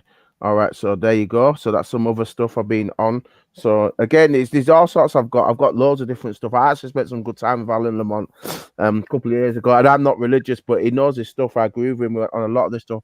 I come across some interesting people during my time. think I've heard of his name before, actually. Yeah, he's very quiet now. He's not as active as he used to be, but I speak to him every so often. But he's aware of what's going on, like I am. But I just wanted to give people a bit of an idea of what it's like at the top of Masonry and what's going on in study of Freemasonry, and just give you an idea. At least with him, he shows you some of the structure and explains it and goes into depth a bit more. And he gives you reference. Right? The reason why I like Alan Lamont, the reason why I like him is because he explains. You've got reference points that he gives you. He gave you good reference points. Get Manly P. Hall's books. They're really, really good. Get them off of Amazon or whichever website you want to get them from. Get Manly P. Hall's book, but he gives you reference points that you can go and finger. You can do your own due diligence. That's why I like using this stuff, because it gives you reference points where people can go and do their own research. Don't take my word for it. Don't take Alan's word for it. Like me, he's looked at this stuff and he can get the information out of relevant books. So that's why we say go get Manly P. Hall's book, and it'll give you some good things. So that's what this is about. Just making sure I pass on the information. So now I've done that, and we've gone for quite a while. I just think that because I've been quite controversial as it is, I'm going to just chill out a bit now. You can go a bit more light-hearted. I think that was probably quite heavy for some people if I've not seen it like that before. Sleep or something, Dale. Just go sleep if you're tired, mate. No, it's not that. It's more about the heavy stuff, because it is quite a heavy subject. Some of the areas that we've touched tonight, they weren't for everybody's cup of tea. Some people came in the chat and ducked out because they couldn't handle the heat it was bringing. You get me? So sometimes it's true, because some people can't handle stuff like that. They can't. When you start seeing, the world's a bad place, but you don't know why it's bad. What I'm showing you is why it's bad and who benefits from it. You get me? And that's the real tough stuff, and people don't want to deal with it. You get me? So it's not everybody's cup of tea. It's not for everybody. This kind of stuff. I've got loads of this sort of stuff, but it's not for everybody. When I had AJ on here, we were going in the lodge was on earlier. I was going in on the Swiss Guard and stuff. With the Templars and stuff like that. I showed some of that stuff when AJ was on. We were going in then. So we do touch this stuff, but I don't want to overdo it, because some people, they're just, it's not their thing, so we can go a bit light now. We go a bit more light-hearted rather than something deep and heavy. Great, yeah. Well, I'm going to mute up and make a cup of tea quick. Pete's, big up the tent out there, and Tina, Ed, Miss Archie, hope you're enjoying the show. I know you are. And for the great information Dale's been giving. Right, Dale, I'm just going to make a cup of tea quick. Go on mute. Yeah, it's fascinating. Yeah, do what you need to do. Get your cup of tea while I'll stay. I'm in here for a bit. Yeah, Tina, no problem. Go on. Yeah. Do you know what? Sometimes when there's silence, you get more viewers. I'll just speak to some of those. I'll go make a cup of tea, and then then when you come back, I'll bring it. With me. I'm gonna bring. Right. Yeah. So Tina in the chat. Yeah. Again, it's not everybody's cup of tea, Tina. It's not for everybody. Some people just don't like that kind of thing. So like I said with Easy.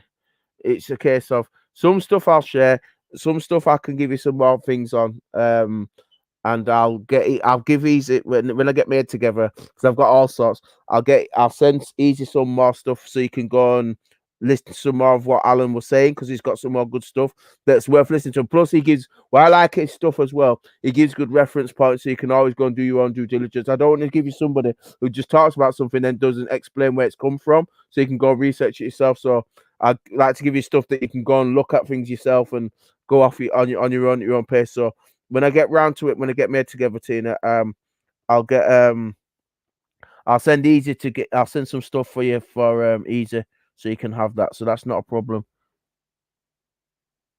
So I'll make sure I do that for you, Tina. That should be fine. It's interesting. I'll just say that it gets more interesting by the minute. You just never know. You never know with these things. How things open up. But once you do the interesting research into it, it becomes quite. You get a grip of how things are subtly run in the background, and that's what I like doing with stuff like this. So to Miss Archie in the chat, Archie, yeah, it is interesting. It is interesting. If it's your thing, Miss Archie, like I said, if it's your thing, it is interesting because the structures are there. And when I was finding some of the stuff out, when I actually went to the lodge, because I actually went to the certain, because there's certain lodges you can go to, there's certain lodges you can't go to, and there's some that you can go to, and there's some really important lodges. I've been to that, the second highest one in the world, which is actually in London. I've actually spent some time in there and I did my due diligence.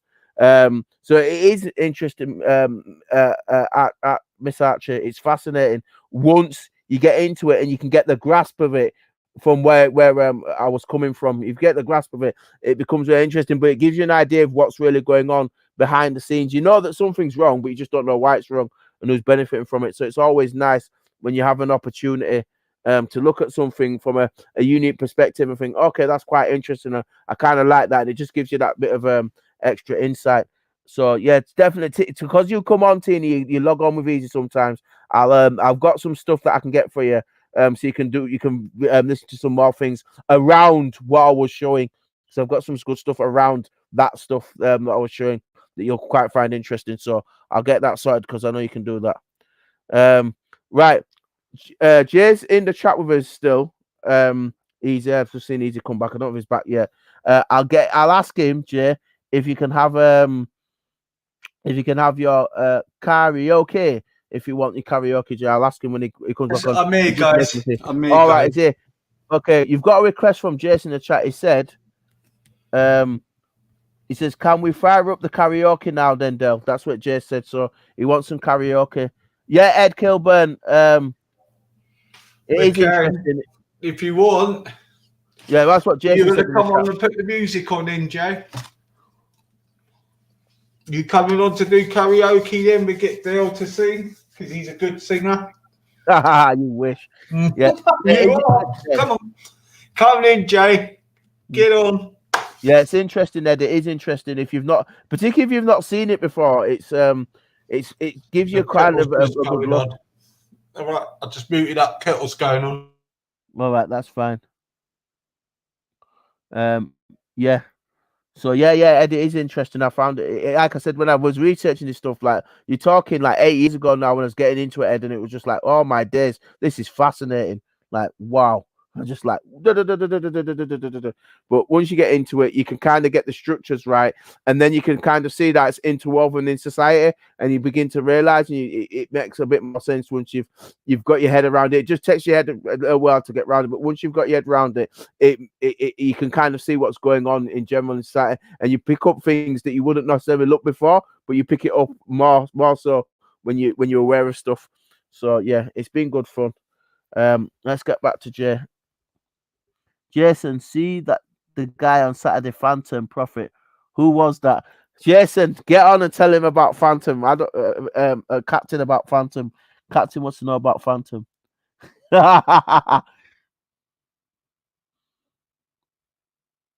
Jason's in the chat here. Would not want to hear me sing. No, you won't want to hear me sing, Jason, either. Although a couple of nights ago when I was on with Easy, we were talking about cartoons, and I think I was singing like a little bit of the intros to certain cartoons. I think Mask and Transformers and a couple of others that came up. So I did a little bit about that, but that's just me being stupidly daft. We were talking about like different cartoons we all watched as we were growing up. I think Inspector Gadget. It's like a couple of them. I was humming away to myself when I was singing with Easy, but that's because of different cartoons we were on about on the stream the other day when I came on. So yeah, that's the closest you'll get me to doing any sort of singing. It's when I'm thinking of something like that. So yeah, that was me a bit of fun that was there. But yeah, if you come on, Jason, good to have you on for a bit. It will be good to have you on for a bit. No, can't sing War of the Worlds. Don't know it either. Even though I've seen the film. Come on, Jay. Don't bottle it out. You suggested it. Come on. Come on, Captain. Come on, karaoke. Yeah, everyone can jump on. Yeah, let's get some people on here because I've been on a while and I'm just gonna chill for a bit now. It's just good. I just wait until you finish get your cup of tea ready, and then let's get some people come on and have a little bit of a laugh. That's one thing we did the other day when we had that talking about all that stuff easy. And we kind of went cartoons, we went chocolate bars, we went crisps. Oh, crazy! We was on about beer, lager, and we went all over the place. A couple of emails saying people really enjoyed that. Oh, did you? I didn't know you got emails about it. The show's done quite well. It's got well over 300 views. I know it's been quite well received. Do you know what? I get emails all the time. People say we don't go in the chat, but we listen. We just okay. I don't know because you're just saying it. You've gone easy. Sorry, not to interrupt you. Sorry. It's good, isn't it? Really, because I have got a lot of listeners. Actually, you do have some in the chat. I have my regulars, but there's some people have just come across the channel through Twitch and that. Yeah. And they said they just like to sit and listen in the early hours. They said it's good sometimes, funny, hilarious. I got a lot of. They said they got a lot of laughter from that Saturday morning one. I think everybody did. I think everybody would have done that. Jason came on there and said his piece. Jupiter was on there, said a piece. It's Saturday morning. What I'm glad is at least people email you and they give you good feedback because it gives you an idea of what sort of shows you can be doing and what sort of people want to engage with you. So I do think that's good. That people actually, I was in shock when Jason came on like that. Actually. Yeah, he doesn't normally. That's not like Jason. He'll only do something if it's needed. He spoke to me the other day and I had a good chat with him about it. It's very rare when you see him do that, but when he does it because he needs to do it. Other than that, he does it. Yeah. It's been very trying the last couple of days on the net. I think that's why you all went nuts, mate. All gone nuts. Friday did. Ooh. Friday, Thursday. That's why you need to. All stations were going all nuts, all of them. Oh, Christ! Never. I know. I know. He said Raj about gone. Raj had gone live, and he's gone a bit crazy and stuff like that. Whereas here, you went live, and it was fine at one point, and then Phantom came in, and we had a laugh, and it went a bit crazy. And you was trying to keep the chat, and you had to take people in and out the chat. That's first time I've seen you done that actually, where you've had to move somebody into the back room and then put them into the back room. You rarely ever have to do that easy, but you've had to do it the other day. Yeah, you got to do it really sometimes because it is a debate channel. I've got to live up to the name. Still got to learn with all the moderating still, but still, I thought it'd be easy, but it isn't. Do you know what I mean? You've got to try and stay impartial. Yeah, it's hard, isn't it? Yeah, and you try and keep everybody happy and you can't. I think you did well. I think you negotiated it quite well, if you ask me. I think you did quite well. Do you know what I mean? That's what you did. You did quite well. I didn't realise he was drunk at first. I didn't realise till a couple of hours afterwards. Yeah. I think I'd say it did what it did. Lots of people was in there, listened to it, so it is what it is. I think you've got your platform. I can see when I obviously I have subbed here. But you've been getting subs recently. It was on 404 when I subbed. You're on 411 now, so obviously you're getting more people subbing. So if you haven't subbed, please sub to Easy's channel. If you haven't subbed, most of you regulars. But if anybody's in the chat that hasn't subbed, please sub. Get Easy's subs up. I know I have subbed, but your numbers are going up. I've seen it even last couple of days. Have you got a channel as well, Dale? I don't use it for stuff like that. I don't put anything on it. No. I'm not out there like that. I just do the proper talks. If I'm going to do something, I do a proper talk and do it that way and get information like that. Yeah, I do it that way. Have you seen that new speakers called .com thing? No, I've not seen that yet. No. Yeah, do that. It's for the bloggers. Yeah. Apparently, it's quite good. I think I know who has done it. I don't know to say who it is yet, but. Yeah. a lot of people have signed up to it. Apparently, it's quite good. It's like another site where you don't get censored. Oh, that's pretty cool. Oh, Jason's been on about that, and I spoke about with Rodney K yesterday in the chat about people trying to get your channel struck off and all that kind of palaver and all that nonsense.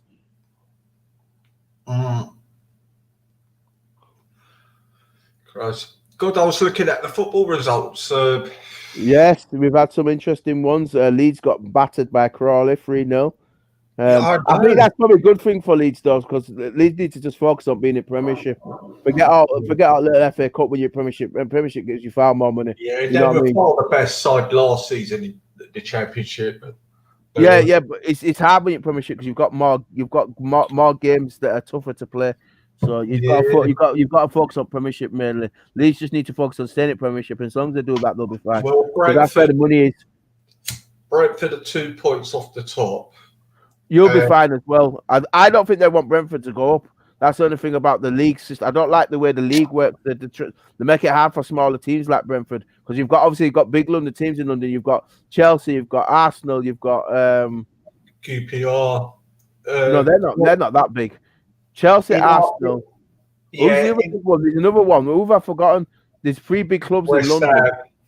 West Ham, that's it. West Ham, they're big. Yeah, Chelsea, Arsenal. In our area, we've got Chelsea, QPR, and Fulham.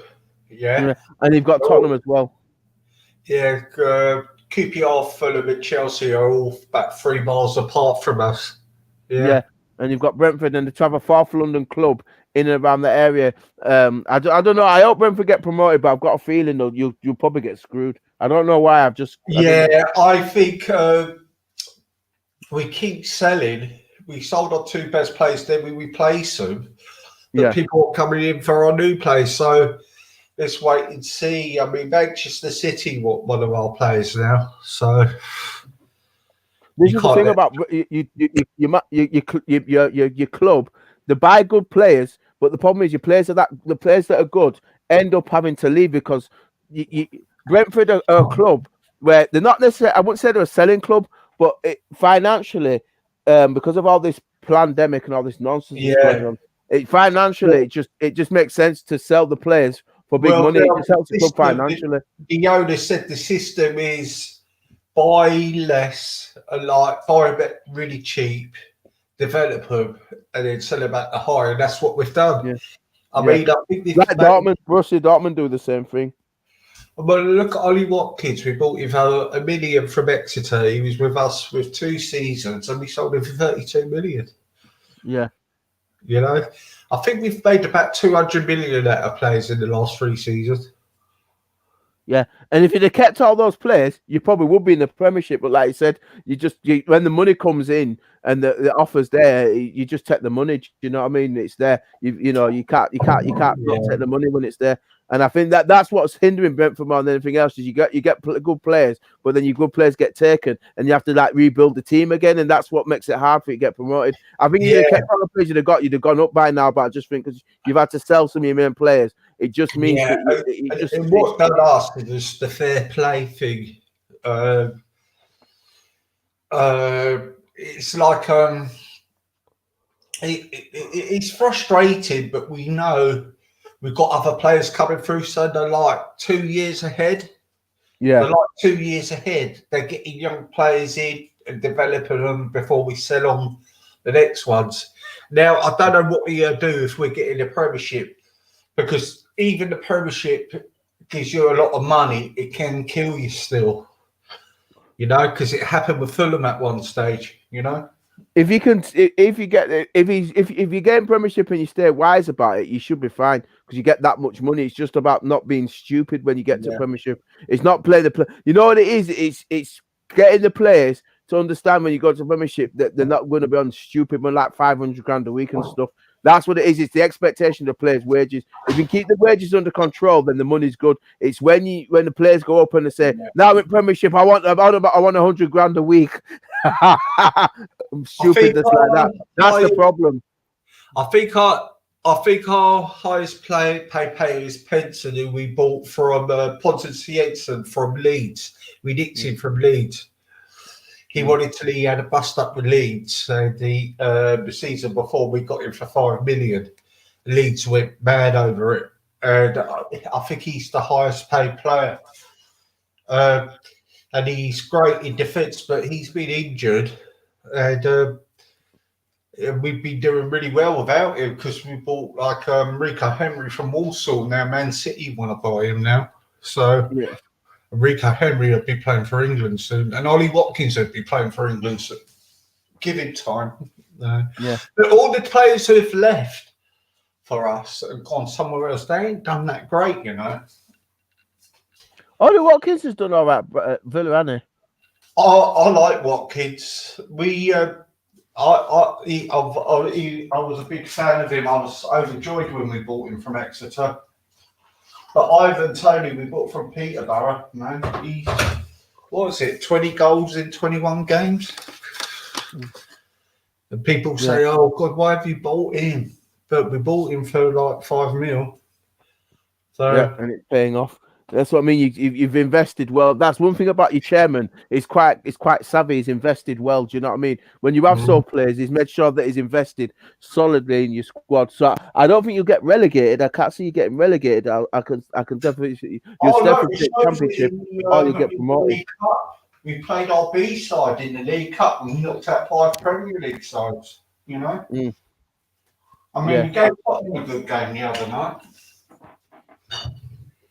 Yeah. You know? I mean, Tottenham had their full side out. Harry Kane didn't even get a sniff that game. But it's what's the beauty with our owner? He's good with numbers. Yeah. He's made his millions out of statistics. So so he's got a betting site and it's all done by statistics. And that's how we get our players. They get all the players on the computer and do it on the statistics. They send out the scouts. So, like Barama, he came up on the computer with the statistics, and he was playing for Nice, and we bought him for $1 million, and obviously West Ham have got him on loan, but they're going to buy him for 32 million. Wow, yeah, so that's a huge. And Neil Maupay as well. We bought him for 700,000, and we thought he was a donkey. Then he scored 20 goals the next season and went to Brighton. Yeah. So you know, there was Scott. I mean, wages. Ollie Watkins was on what, 19 grand a week at Brentford. Yeah. He'll be on the way more Villa now. 85,000. So Villa now. So that's the difference. You see, the Premier League wages are astronomical. That's what you've got to get right. You know, the 85,000 is huge compared. It's like more than quadrupled his wages. Exactly, and you can't. You know, every time they go, the players, we always say good luck to them because you know we're a family club. There's only one play we did have a grouch with was James Dykowski. He went on strike against Burnley and he wanted to sign for Burnley.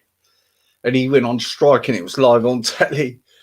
And that's the only player we really got a grouch against. And maybe Martin Rowlands. And he went to QPR and that was a big no-no, you know. But that was about it, really. Yeah, that's a rival club. That's the reason why he got a kick to stink because it's QPR. And maybe Harley Dean went to Birmingham because he slagged off the club. But yeah, I mean, it's always Aston Villa. I mean, Birmingham bought 4 of our players in one transfer window. Wow. Yeah, we made good money out of them. I think, and the other thing is, I think Brentford know when some players have reached their standard. So they know, if we sell him on, like, for instance, Scott Hogan, Birmingham, Aston Villa bought him for 19 million and he kept on getting injured and now he's at somewhere, I think Millwall on loan, do you know what I mean? And I think we know when we know we need to sell. But I will be gutted if we lose Rico Henry in January and Michael Foss, Tottenham, Jose Mourinho wants it, and De Silva, who Arsenal didn't want and we picked up. He was good. He's bloody good, he is. Well, But, hopefully you keep some of them and don't lose all of them. no, but Leeds are looking for some good players now, aren't they? So, you know, I like going to Leeds because. But the only thing I don't like about Leeds when they were in our league, they was charging us 50 quid to get in. They will do because it's money. It's all about money, isn't it? Yeah, but it was just for Championship. It's a bit too much. Live on telly as well.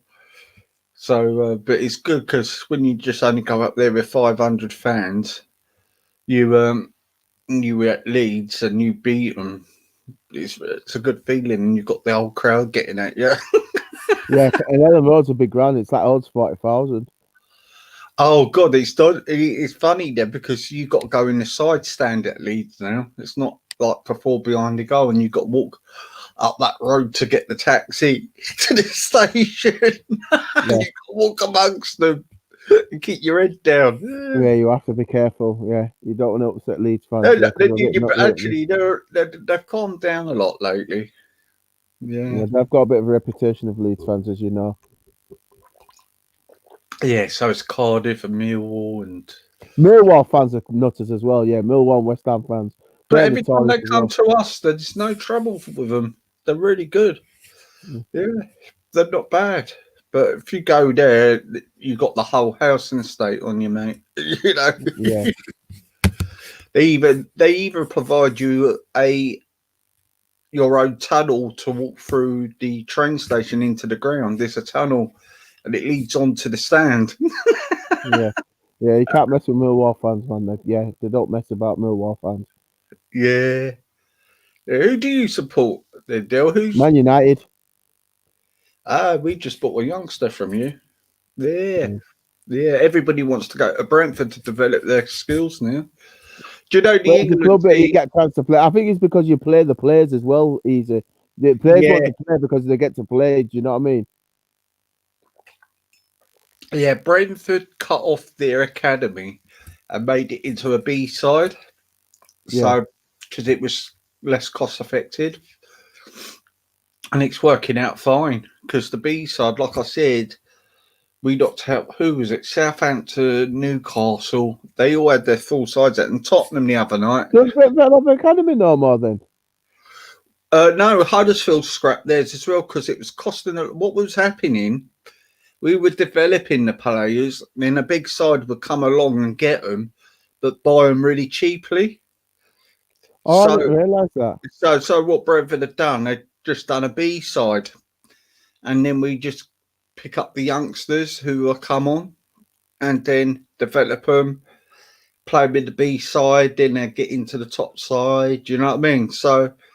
A lot of them are Danish at the moment because our owner owns Midtjylland as well. Yeah. And they're in the Europe Champions League at the moment. And they're a smaller club than us, and they literally went under. So like 8 years ago, Brentford literally went out of business.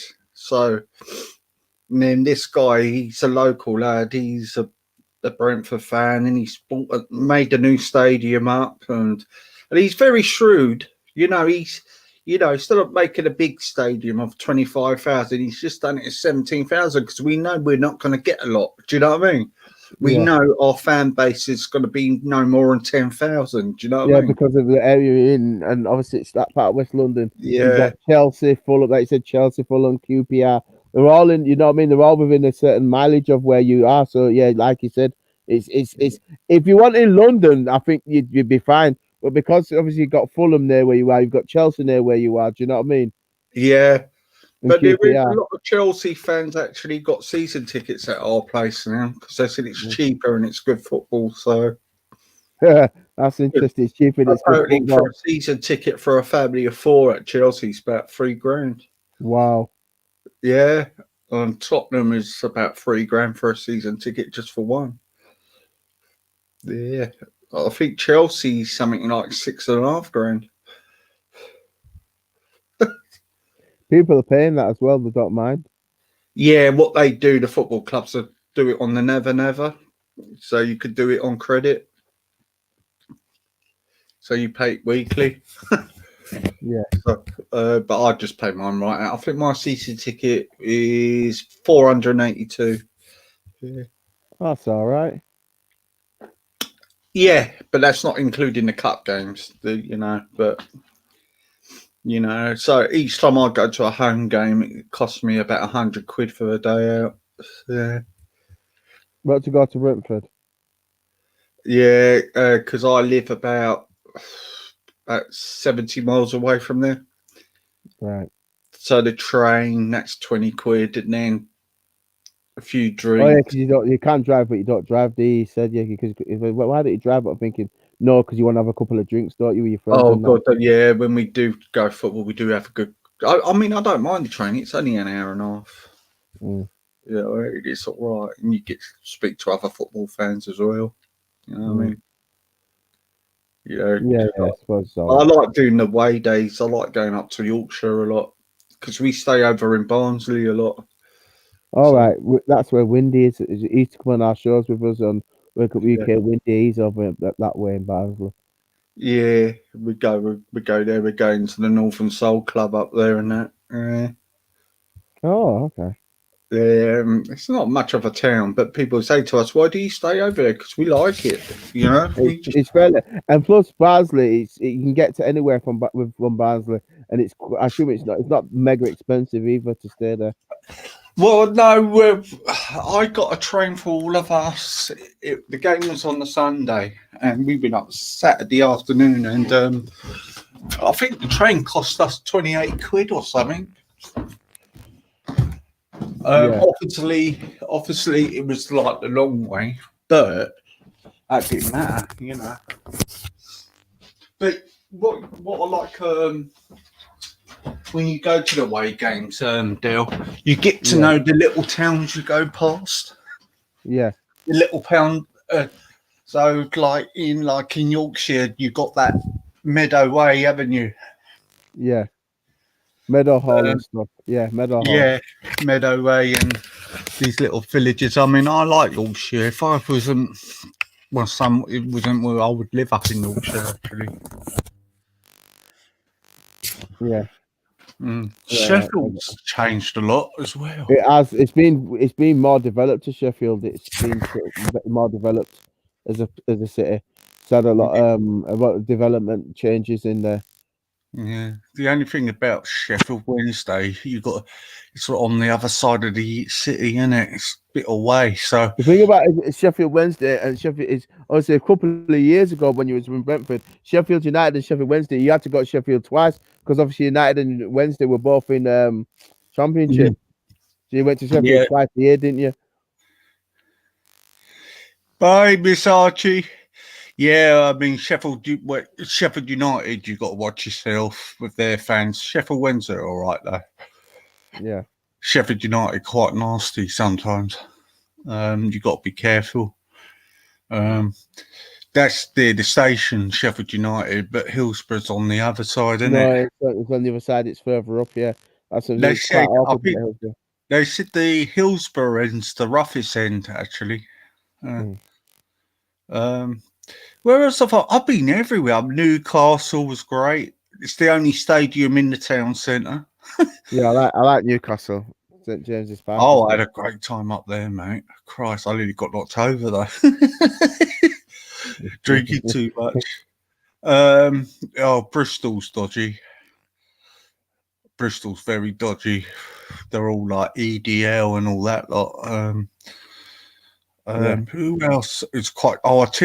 These little clubs, actually, that could be quite dodgy, like places like Stockport and York City and places like that.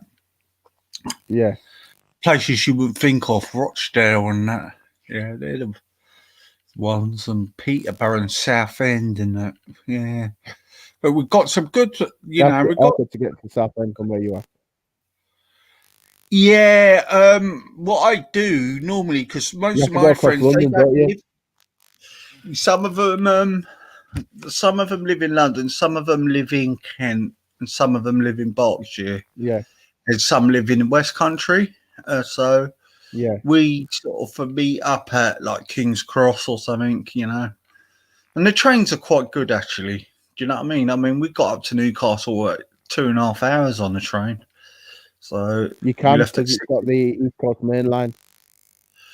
Oh yeah. I mean, that was great. I planned that weekend. Well, I sort of planned it well. The hotel, we didn't realise it was on top of a strip bar. But, but we started drinking at 6 in the morning, and we didn't finish till 6 in the morning the next day. They don't mess about. Oh, because it's below, you cheap up can't do there, isn't anything it? there. It's cheap. Christ. Yeah. Look, I'll tell you, for instance, right? I got 10 pints and 10 shorts, right? In Newcastle, it cost £29, right? We played Chelsea in the cup. I got the same sort of round, and it cost 55 quid. Exactly. Ridiculous price. Yeah, it's just everything up north is just so different. When you go and have fish and chips and things like that, it's all different. You know what I mean? Yeah. It's It's a lot cheaper, and it's still good quality food. Yeah, that's why I like these little towns. Do you know what I mean? We like going to the places like a lot of people don't like to go to. But we're gonna stay the lockdown's over. We're gonna see if we can stay in Sheffield one night actually. Yeah. And that. But we're gonna try and do some Lancashire parts now. So Is there any teams you've got to play that are in Lancashire? let's have a think. Is Preston in Championship? Oh, Preston is one of my best away days. Yeah. That's Lancashire's Preston. Yeah, their fans are good with us. They like us. We get on with Preston. It's the time when we got up from League One to the Championship. They were the last day of the season. They were celebrating with us. They're good lad. I've got a lot of friends in Preston actually. Good lads. Yeah. We never stayed there. We haven't stayed in Nottingham, funny enough, but we will do because they play some of the games in a week. You want to go to? Yeah. Luton, I'm not too keen going to. That's rough as hell. But you got to walk through somebody's back garden to get into the stadium. You know that at Luton. That's a bit strange. Okay. Yeah, Kenilworth Road, isn't it? It's Kenilworth Road, isn't it? Yeah, the house is right next to the entrance of the stadium. Oh, that's a bit strange. It's in Lee Park. It's in Berry Park, Luton's ground. Yeah. Yeah. So we've had some good. I mean, the great games are Fulham. You know what I mean? We like just go to Fulham to take the mick. You know, not so much as QPR. I mean, I ain't bothered with QPR, but you know. But it's good to have when we play Millwall. It's a good atmosphere. But yeah. Have you been to a football match though? A couple of times, yeah. I used to go to my rugby matches when I was younger, because I used to play rugby a lot. So yeah, Leeds Rhinos and stuff. I used to go to watch rugby a lot when I was younger. Yeah, nicer crowd actually, isn't it? Yeah. Yeah. I've been to Wembley when the rugby match has been on. I've been to Millennium Stadium and stuff like that. I've been to watch. Do you know what? That is one of the best stadiums I've been to, the Millennium Stadium. Yeah, I've been there a couple of times. And I've been to Wembley as well, the new Wembley and the old Wembley. I don't like the new Wembley. I like the old Wembley, me. Okay, yeah, I've been to both. Yeah, I've been in the old Wembley when there was 100,000 in there. Yeah, against Ireland and Argentina. Yeah, I saw Diego Maradona play. Yeah. Oh, did you? I'm a big fan of Diego. Yeah, good player. Mark, I've seen some great players in my time. I saw George Best play, but that was towards the end of his career. And Stan Bowles were both on the same pitch. Stan Bowles was playing for us, and Georgie Best was playing for Bournemouth. And the game got delayed because they were both in the betting shop. Yeah. Well, I didn't realise Stan Bowles was from Manchester. Yeah. in the so- betting shop. That's hilarious. They're just gambling all yeah, the time. they've been in the pub. They've been in the pub. George Best was notorious for that, though, wasn't he? George Best. Oh, George Best. Even Pele said he was the best player in the world. Yeah. I think Best was the best player in the world. It's such a Always shame. having that lifestyle. Yeah, he would have been a multi-billionaire now if he played now. And I just remembered Laurie Cunningham and Oh, he was Cyril. good. Him and Cyril Regis. Yeah, and Ramel Moses. Yeah. I was just about 8 or 9, but I mean Cyril Regis was from my area. He was from like West London. So Oh, was he? yeah, because you know his brother John, John Regis, the runner. Yeah. Remember? Yeah. And that's he said they're all relatives, all of them. Yeah. Okay. Yeah, Cyril was good, man. He used to play for West Bromwich, didn't Yeah, they bought him from non-league football as well. Hayes Town, right down the road where I used to live. Yeah. Oh, Cyril Regis was amazing. he? Yeah. And Laurie Cunningham. I only saw a little bit of Laurie Cunningham, then he died in a car crash in Spain. Yeah. Yeah, he played for Real Madrid. He did, and they Played for loved Real him. Madrid. They've got a Real Madrid. They've got a picture of him. Yeah, he was a On good the player wall. for them. Yeah.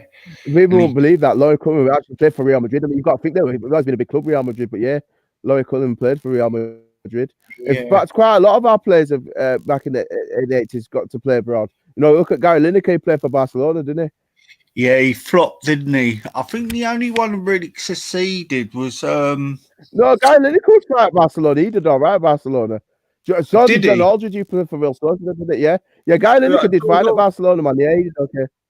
Yeah, John Aldridge done all right. He was quite a good player, a bit cocky though. Yeah. For my life. Yeah. Who was the other one? Steve McMillan done well for Real Madrid, and he got a chance. He was brilliant. He played in Champions League final with Zidane, did McMenamin. Yeah, he was really underrated. I mean, when he was in that Euro 96 team with Peter Beardsley and all that lot, you know, I think Alan Shearer would have done well in the Italian league, you know, because he was hard. But the one who should have really pushed on really hard was Matt Letizia. But Glenn Hoddle wouldn't put him in the England side because he was jealous of him. Didn't he just played his career at Southampton? Yeah, well, he was the stayed at manager. Southampton. He managed him at Southampton, but Glenn Hoddle didn't like him because he was jealous of him because he didn't want him to be better than him, apparently. Weird. Yeah, I wish it'd have gone to play at a different club, but he's just stayed loyal to the Saints. But they paid him a lot of money. Yeah, and I think it was quite honourable from him actually, for him, because he supported the side. Do you know what I mean? And mind you, somebody else done that though. I know that there was a player played for us, and he's still at the club now. There's a backroom to a B side now. He's been at our club for 18 years now. Yeah, sometimes you do get good players that stay. You know what I mean? He was once he said he was going to stay at Saints, and he said that he didn't want to leave. You could tell because so many clubs were interested in him. And Matt's like, no, I'm staying at Saints. I'm not going to leave Southampton. I'm staying at the Saints at renewal time. He was always the highest paid player at Southampton. Yeah, I mean, he just done amazing things with the ball, didn't he? Yeah. Tizio. Yeah. He just had the mind to see things that nobody else saw. He just found a way to get it done. Who was your favourite player of all time? Mine was Zico, actually, for Brazil, me personally. Or Socrates. I just loved them. You mentioned him. Sorry? got to see him just before he stopped playing. Greatest player of all time, the most gifted player of all time. Who was that? Definitely by the Dale, most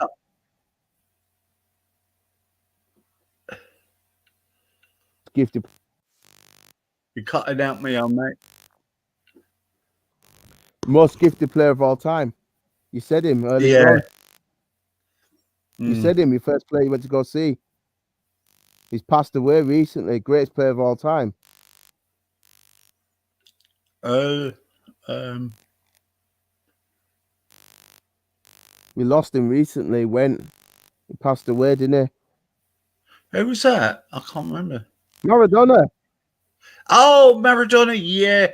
But do you know what? I still hold a grudge against him when he handballed that ball, you know. I don't care. That guy. What if you see what he did to England afterwards? Come on, man. That guy was a genius, man. Some of the stuff he did, I've not seen anybody do. I'm sorry, but he's been by far the most gifted player I've ever seen.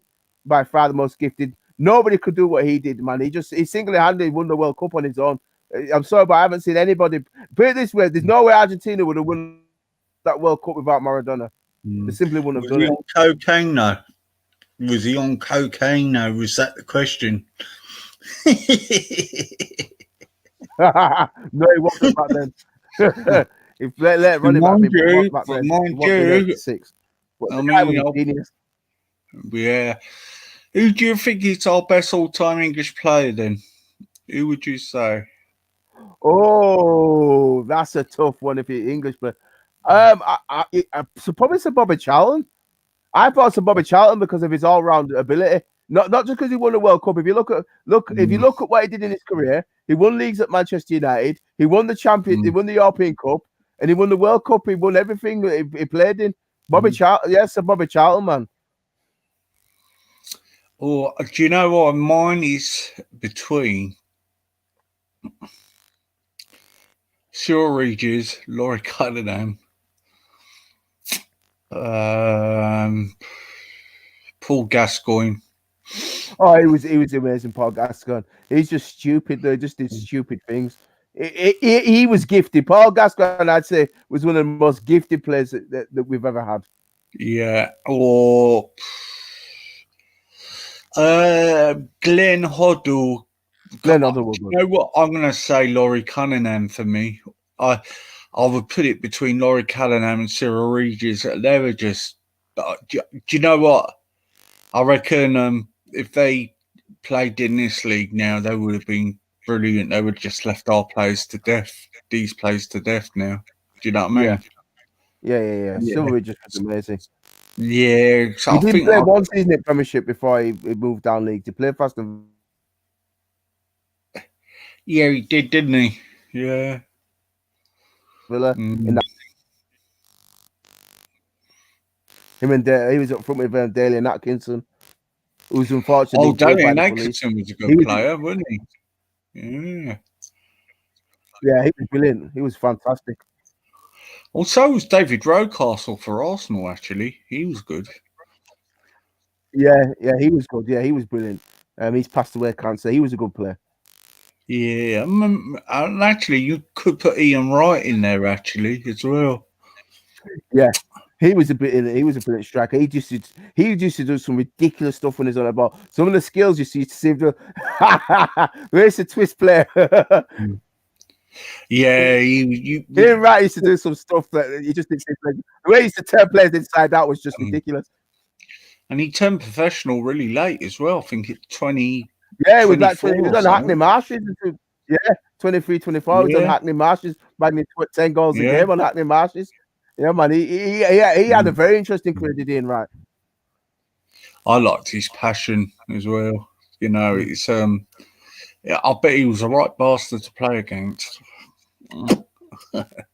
Mind you, Paul Merson could be great as well, but it's quite a few actually were quite good. But Stan Bowles was great as well. Yeah, but if I'm going to say an all round, I'm not saying George Spence because he's Irish. I'm just saying English. So, yeah, it's got to be, or Kenny Dalglish, I suppose. if you could put him in, you know. They're all quite For good. Scotland. Didn't Ken Dalglish play for Scotland? Oh yeah, sorry, he's Scottish, isn't he? But Yeah, he was good, man. He was a good player though. He played well for Scotland. Him and that. yeah, and I think Vin Dennison was one of my best players as well, actually. Gemmill. Vin Dennison, he played for Nottingham Forest As under well, yeah. Clough. Yeah. And Paul Parker, actually, good left back. He was a good player. He was Very Good good player. player. played at Man And I think with the best goalkeeper we've had yet at Great Britain, I'm going to have to say Pat Jennings for me. She's like Yeah. Pat Jennings, did you? Yeah. Yeah, Pat Nice Jennings, wake up.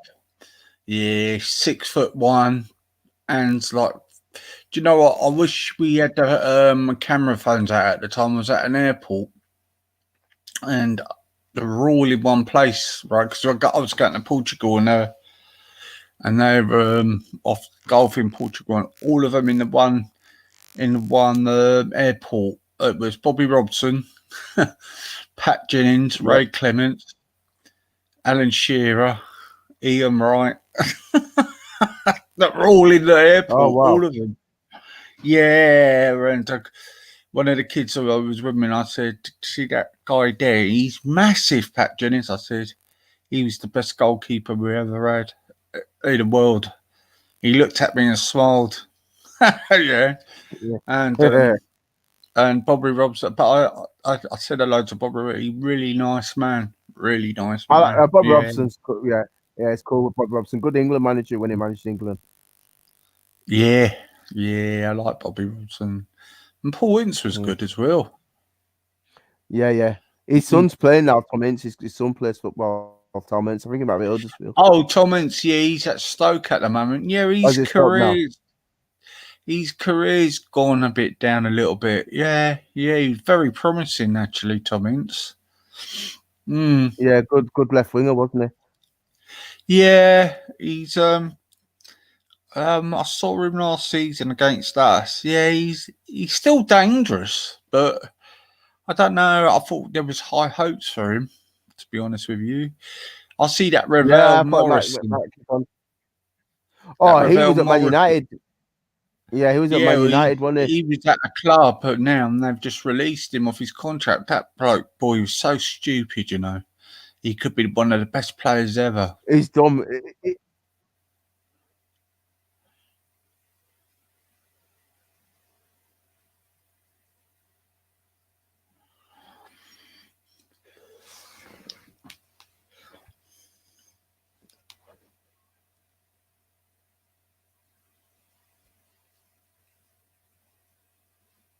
He's got gifted player, but bad attitude. Yeah, kept on getting into scrapes, didn't he? Mm. Yeah. Ruined his career. A lot of them have actually not looking after themselves, you know, catches up with you. I mean, look at that Arsenal's, the Man United side. What was it? Brian Robson used to get them out on the piss. Then they had to play the next day, you know what I mean? Yeah, he's suffered. He's been ill, hasn't he, old Brian Robson? He's the cancer in that. He was a good all-round midfielder.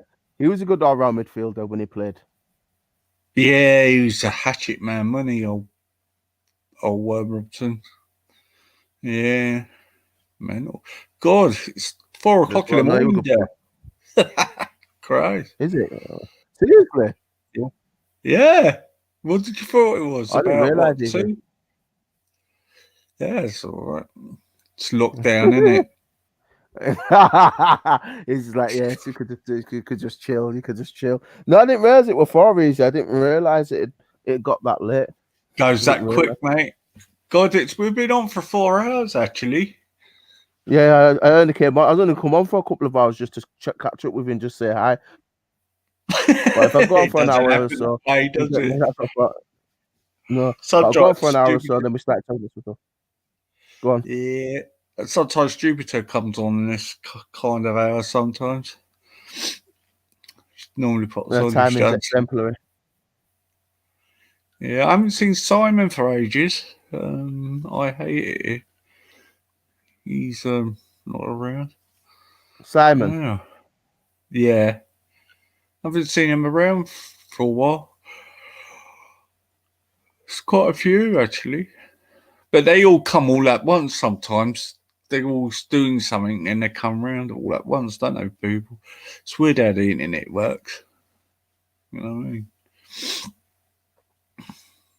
Yeah, it is. Everything's a bit weird. What time was Raj streaming then, Easy? He started when I just started. Okay. Yeah, he only was on for 45 minutes though. I didn't realise. Yeah, God, he was on for ages the other night. Banksy is around. Yeah, hang on, let's have a look. Yeah, he streamed 2 hours ago. Okay. 46 minutes. He's on a mission. Have you seen his boxing skills, mate? He's coming along really well.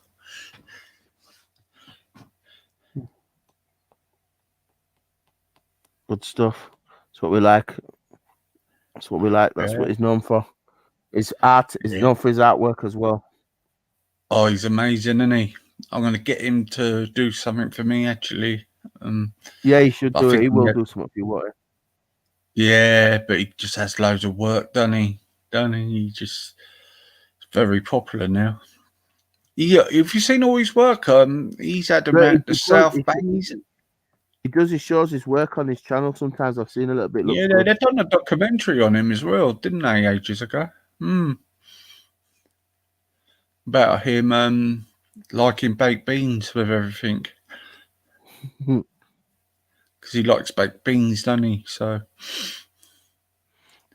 baked beans are all right out there, Easy. I don't mind a bit of baked beans on toast.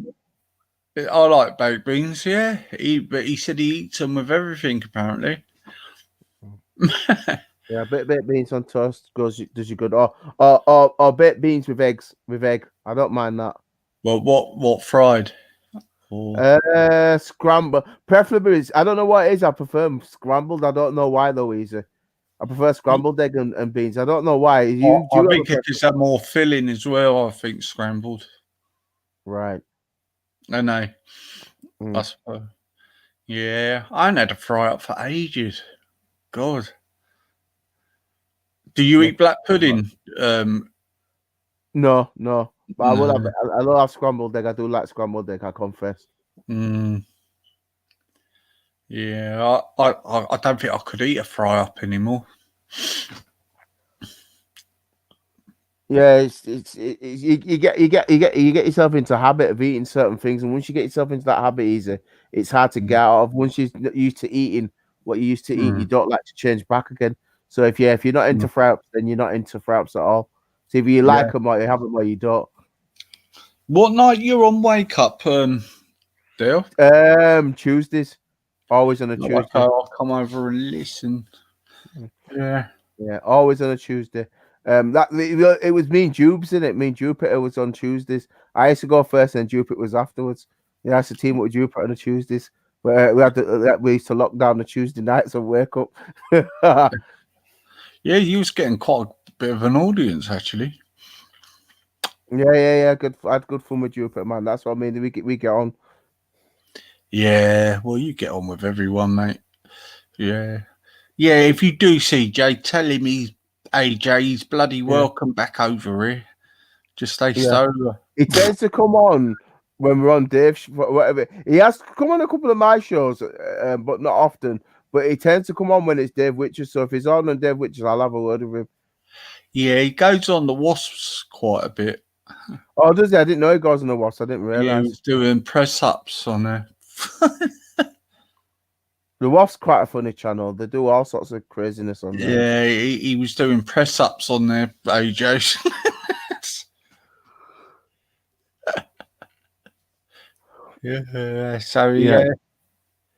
Yeah, I like him. I think he's a nice guy, but I don't know what happened that night in the end. I think I think you got to have like accelerated button on him sometimes. He likes to say, "Ding ding." But I do like AJ. I think he's a good guy. Yeah, He is. yeah. Mental. That's the way of the world at the moment. It's all Have you sorts had going on. have you had snow up there yet? Because I keep saying it's going to Yeah, snow. yeah. Only a little bit, not much. We've had it a couple of days back. Yeah, a little bit. Yeah, I won't get it on the south coast, really. I don't think because of the hills.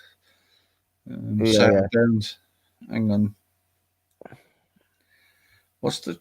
Oh, it's -2 here. Always gets a bit colder with the sea. Yeah. I've got we get a little bit of snow where it's hilly and stuff. Well, big up the 8. It's amazing. I still have about 8 people watching it at 4 o'clock in the morning. At 4 o'clock in the morning. Well, with that bloody Saturday morning, I was having about 20, 25. There was everybody. Do you know what? I think people enjoy a bit of drama, though. Do you know what I mean? Easy and needed. No, me and you sat here having a nice conversation. It's been quite easy. Okay, we went for some interesting subjects earlier. You know what I mean? But on the whole, we've got quite a calm conversation. Yeah, the other day, it was quite heated and stuff. You know, people like a bit of drama. Easy. Do you know what I mean? Yeah, people like it. They like a bit of drama. You know what I mean? Even Jupiter started laughing in the end, didn't she? You know, it's just it was just really strange. I couldn't get my head around it actually. But he kept on saying the same things that night. But oh well, I'll have him back on. But you know, I think he might come back on at some point. Oh, it's the third time he's been on. I'm trying to think where I've seen him, heard him before, but yeah. I thought you would have gone off actually, Dale. I didn't. Thought you might not like that. I can handle myself. You know what I mean? I just, you know, I did speak with him. You know, it's just when Jason came on, I started laughing because I hadn't heard Jason do that for a while. So, no, okay, that set me back actually. Yeah, I didn't expect Jay to do that in that way, but he did. He was honest. You know. And yeah, I think he was. By the way, in the chat, I've just said bye to him. He's gone. He's gone. Nah, yeah. He's probably got tired. A few late nights, isn't it? He's had loads of late nights, Jace, because he works hard. He does, doesn't he? It's that website, isn't it? Yeah. Bloody hard, isn't it? You've got to update things all the time and make sure things are up and running, you know? Captain, come on. Just jump on. Jump on. Yeah, if you're on, Captain, because I'm gonna make a move in a second. Easy. I didn't plan on being on this. I didn't plan on this being this long. I didn't realize we'd be on this. You're always welcome, Dale. It's been a pleasure, my mate. Yeah, it's been a pleasure. I didn't expect we'd be here till 4 o'clock in the morning. Just we're having a bit of a chin wag. Yeah. But like I said, you've had quite a few on tonight. We've had like 13 or 14. 20, we had 20 the other night, so it's building. So long as people keep coming on, we promote the channel and we just get more people coming on. Thank you. Thank you, mate. And I will be on time. It's not me, it's just that's what they were saying in the chat. You know what I mean? I just noticed that in the chat. You gave me an email, didn't you? So I kind of knew what you were doing. You let me know. So I was like, okay. I meant to do that. I meant to do that afternoon show when I things happen, Jesus. You've got to adjust, you know, things happen, you know what I mean? You can't always make that commitment, you know what I mean? Yeah, I might do a show this afternoon actually. I'll see how I go. Yeah. What I'm gonna do is put it up in advance about an hour and a half or something. I assess all the other channels what are on, and because at the moment I'm in that circle with the same audience, and I'm trying to reach out to a different audience as well, so I can have different people coming on. Like on the old channel, I had a load of Americans coming on, you know. Oh, did you? Yeah, I did Before you got censored. about 4 in the morning and that. Yeah, I mean, I had a mad one randomly came on. That's when Emily was on with me. He was talking about different Catholics, different sector of the Catholics, and all that.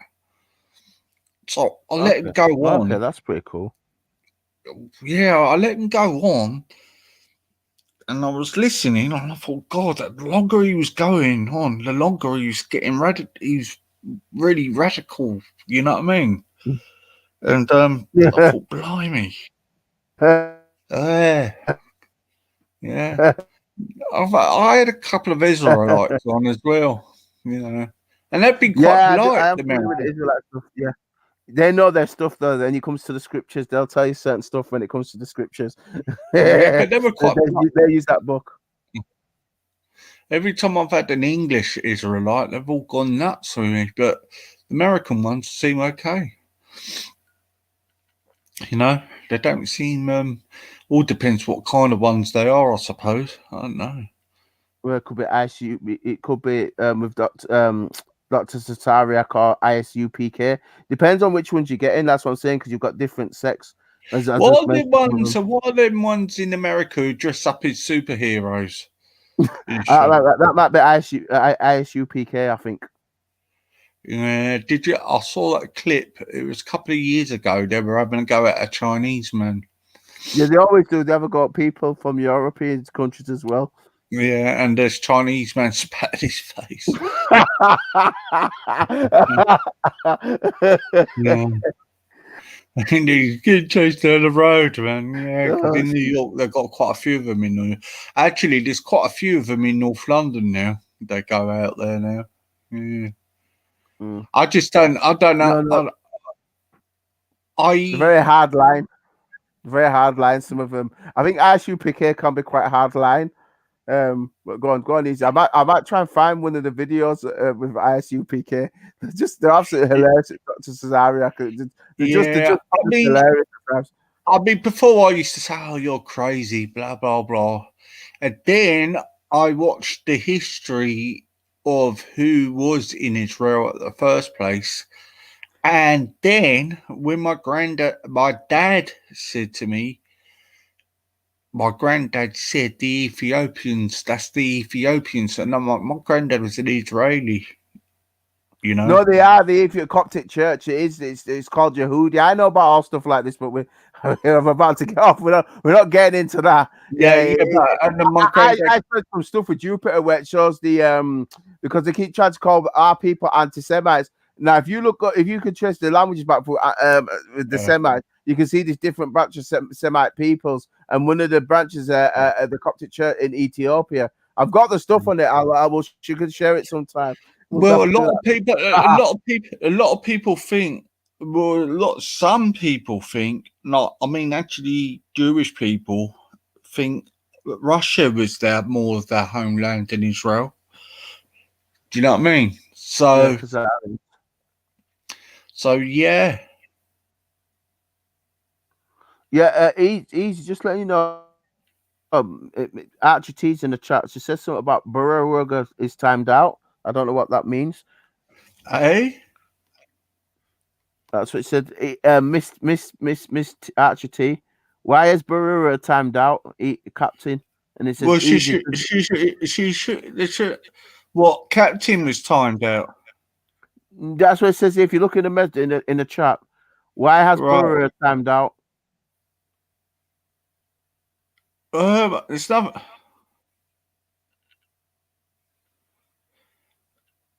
I thought, is that on the other channel, Miss Archie? No, he hasn't done anything wrong. I haven't seen anything here timed out here, Miss Archie. Is he on the second one? Let me have a look.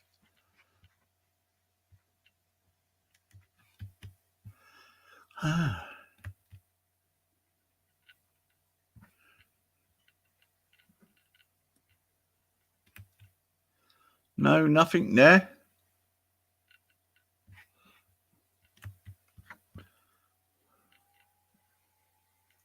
I can't even see Irish.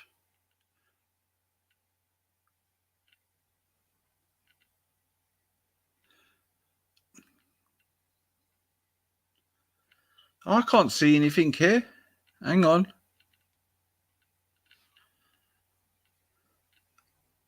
Captain was timed out by Irish. I can't see Irish.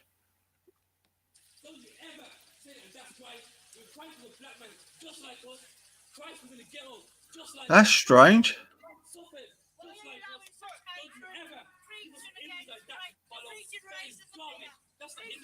Sorry about that, Captain. Right. I can see you, Captain. Can't see Irish, though.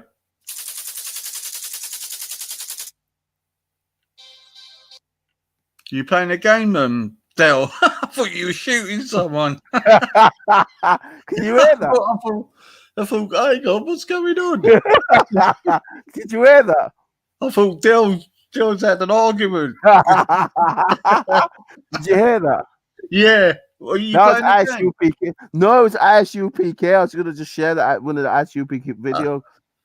I was just going to share some ISUPK videos, but I'm going to leave it now. I'm going to get off. Yeah.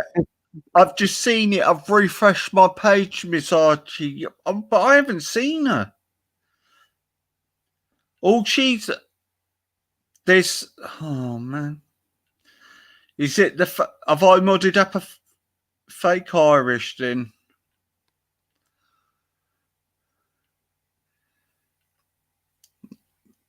Wow. I'll have to sort it out. I can't get on my studio because of at the moment it's playing up. Oh the joys of running a station. Mm-hmm.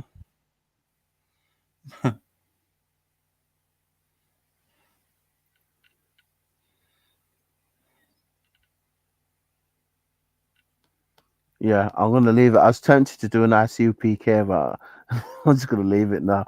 Should we do a show on them actually? It's just funny.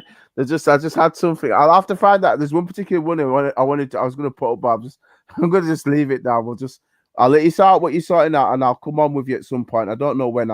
We'll sort something out. I just wanted to share that as a clip, but I can't find the one I wanted. It wasn't that one. It was another one. It's just that they are funny, the Hebrews, like that. So just make me laugh. It's just because of what you were saying. But they know that it depends on what sort of. It depends on which ones you get, because some of them are quite militant, and then you've got some of them that are quite all right, and they just explain the truth. You know what I mean? So they are telling the truth to some degree, but it's just some of them are very militant with it. That's the best way to put it. Yeah, mind you, they can be quite dangerous. Look what they've done to that synagogue in America. Yeah, they can be a bit nuts in Florida, didn't they? Yeah. I don't know. Do you know, look, some of the things I get, but I don't get it if you've got the Caribbean-based people doing it, saying all of this.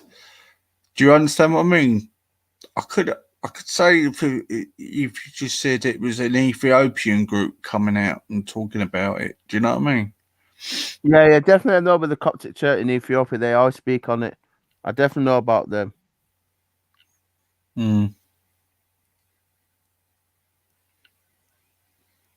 I'll just try to do something else. I keep jumping across stuff, when I'm just on here with you. Just like Nancy Pelosi is going to launch an investigation to try and get Trump out, as if they're not going to remove him now that he's only got a few days left. I don't know what Nancy Pelosi is saying. I'm just on about Trump at the moment. It's just something to come across. All right, I'm going to jump easy. I'll jump and I'll catch it at some point. All right, take care, Dale. Take care, mate. Right, thank you for coming on, mate. Yeah, had a good laugh with you, as always. All right, take care, mate. Bye. Right, in a bit. Peace. In a bit. Miss Archie, I might be modded up a fake one. Hey, I don't know. I'm trying to look on my. I think I only modded her up as Irish Flame, I think. That's strange, that. Because I didn't even see her in the chat, mate.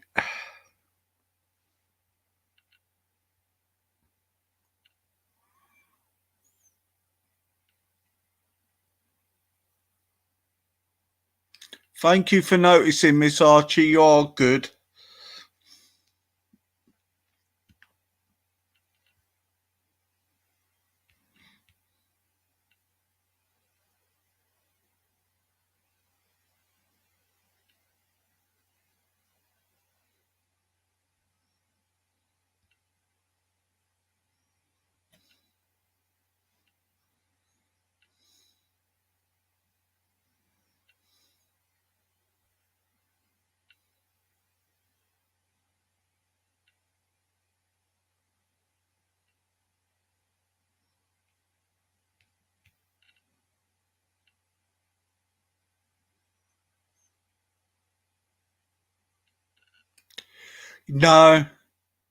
No, but that would be unlike I reckon somebody's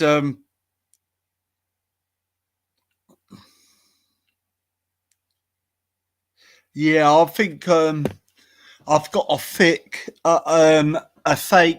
Irish Broner, to be honest with you, Miss Archie.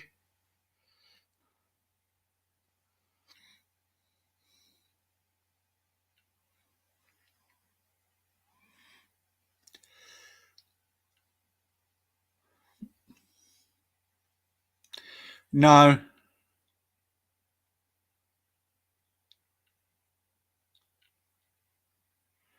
Yeah.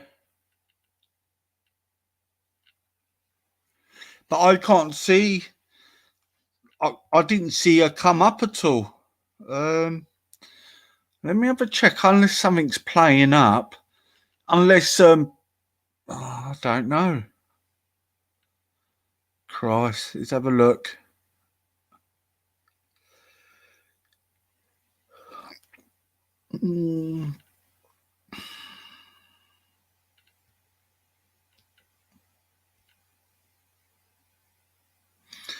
We're sorry about that, Captain. I'll have to sort this out.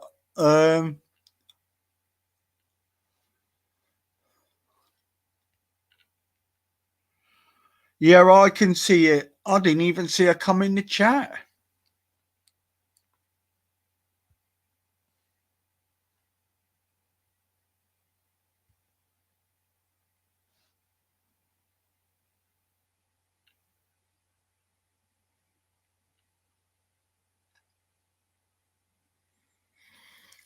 Right, let's have a look. So look on my studios, guys.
Right, yeah. Do you know what? This is really strange, Miss Archie. I've just looked on my list for mods, and under that name, she's not on the mod for that name, but she's on the mod for Irish Flame.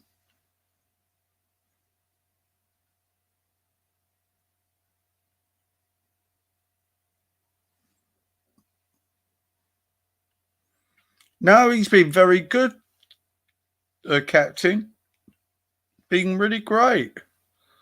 You're all right, Captain. Don't worry, mate.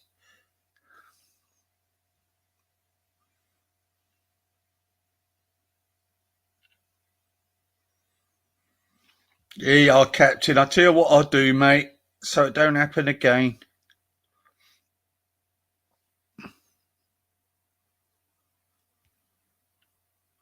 Give you a spanner, Captain. Gesture of goodwill, mate. All right. There you go, Captain. You can't get timed out now. You got a spanner.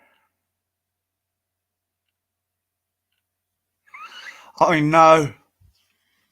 Something's not very. Something's not great.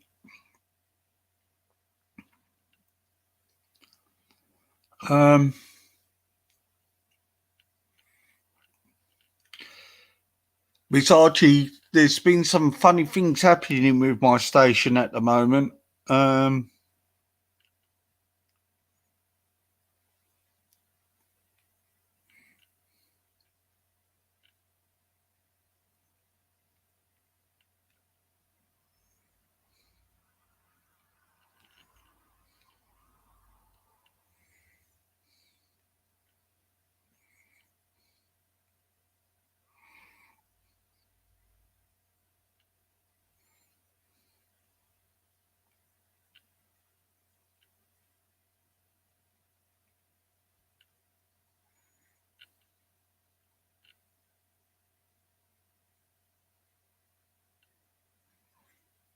No, see.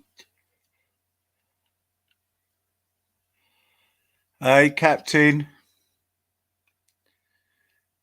Captain, no, that's okay, mate. You're all right. Don't be silly. I trust you.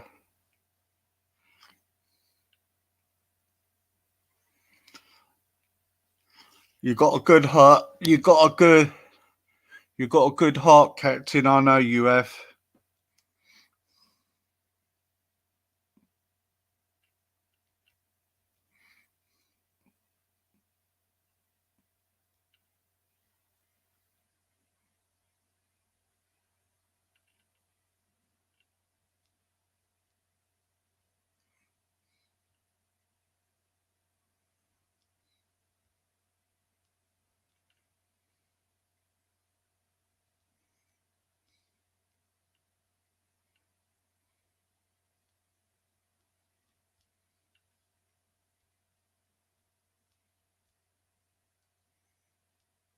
Hey, Simon's here.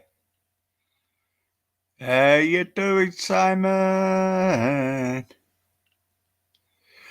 I must admit, Miss Archie, you know, when they done that.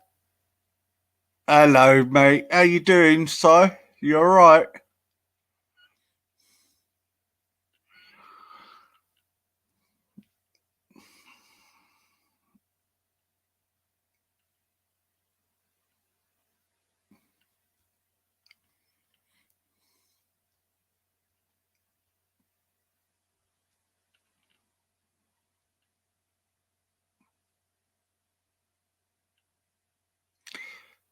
Bye, Miss Archie. Take care, love.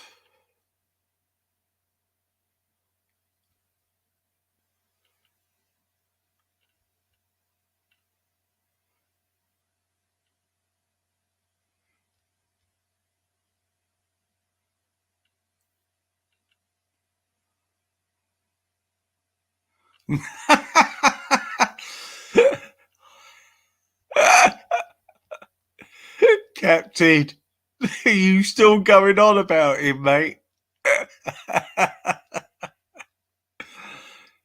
Bring him over if you want. If he wants to come over, he can come over if he wants. Do you know him then, Captain? Bring him over then. Bring him over.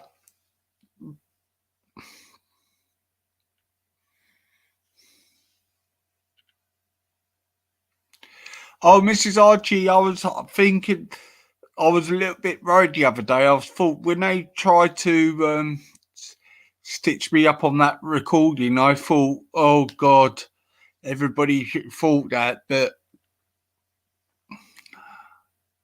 can you get hold of him? Captain, I thought the way you go on about him, I thought you know him, mate.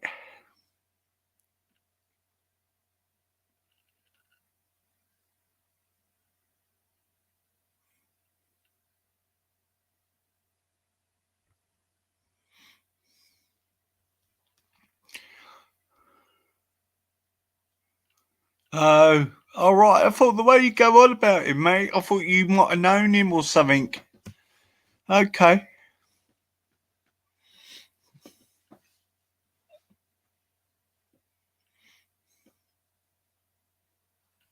Good night, Miss Archie. Nice to see you as always.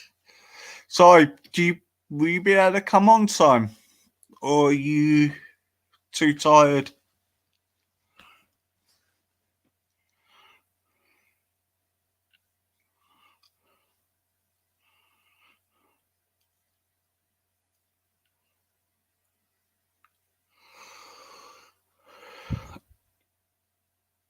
Well, if you could get him over here, Captain, I'll have him on.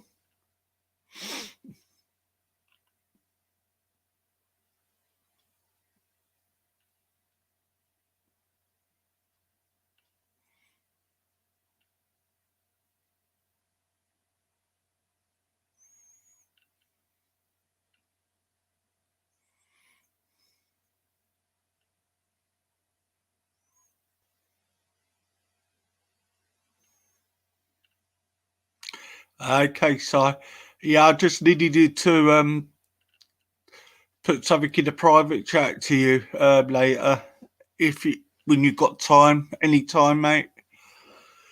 I'll have to give you the email.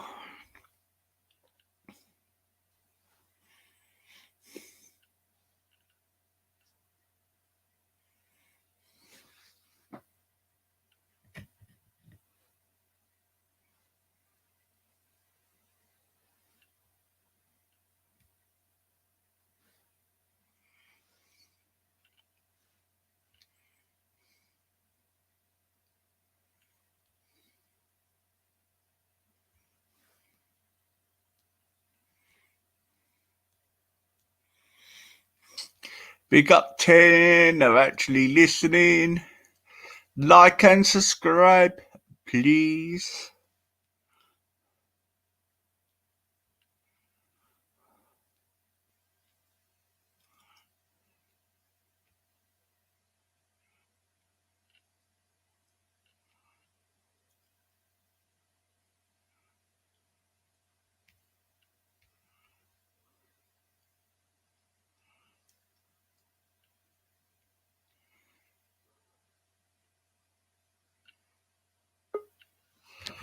Yeah. Right, Captain. I'm gonna log off, mate. Thanks for coming on, and I'll be on later today. Just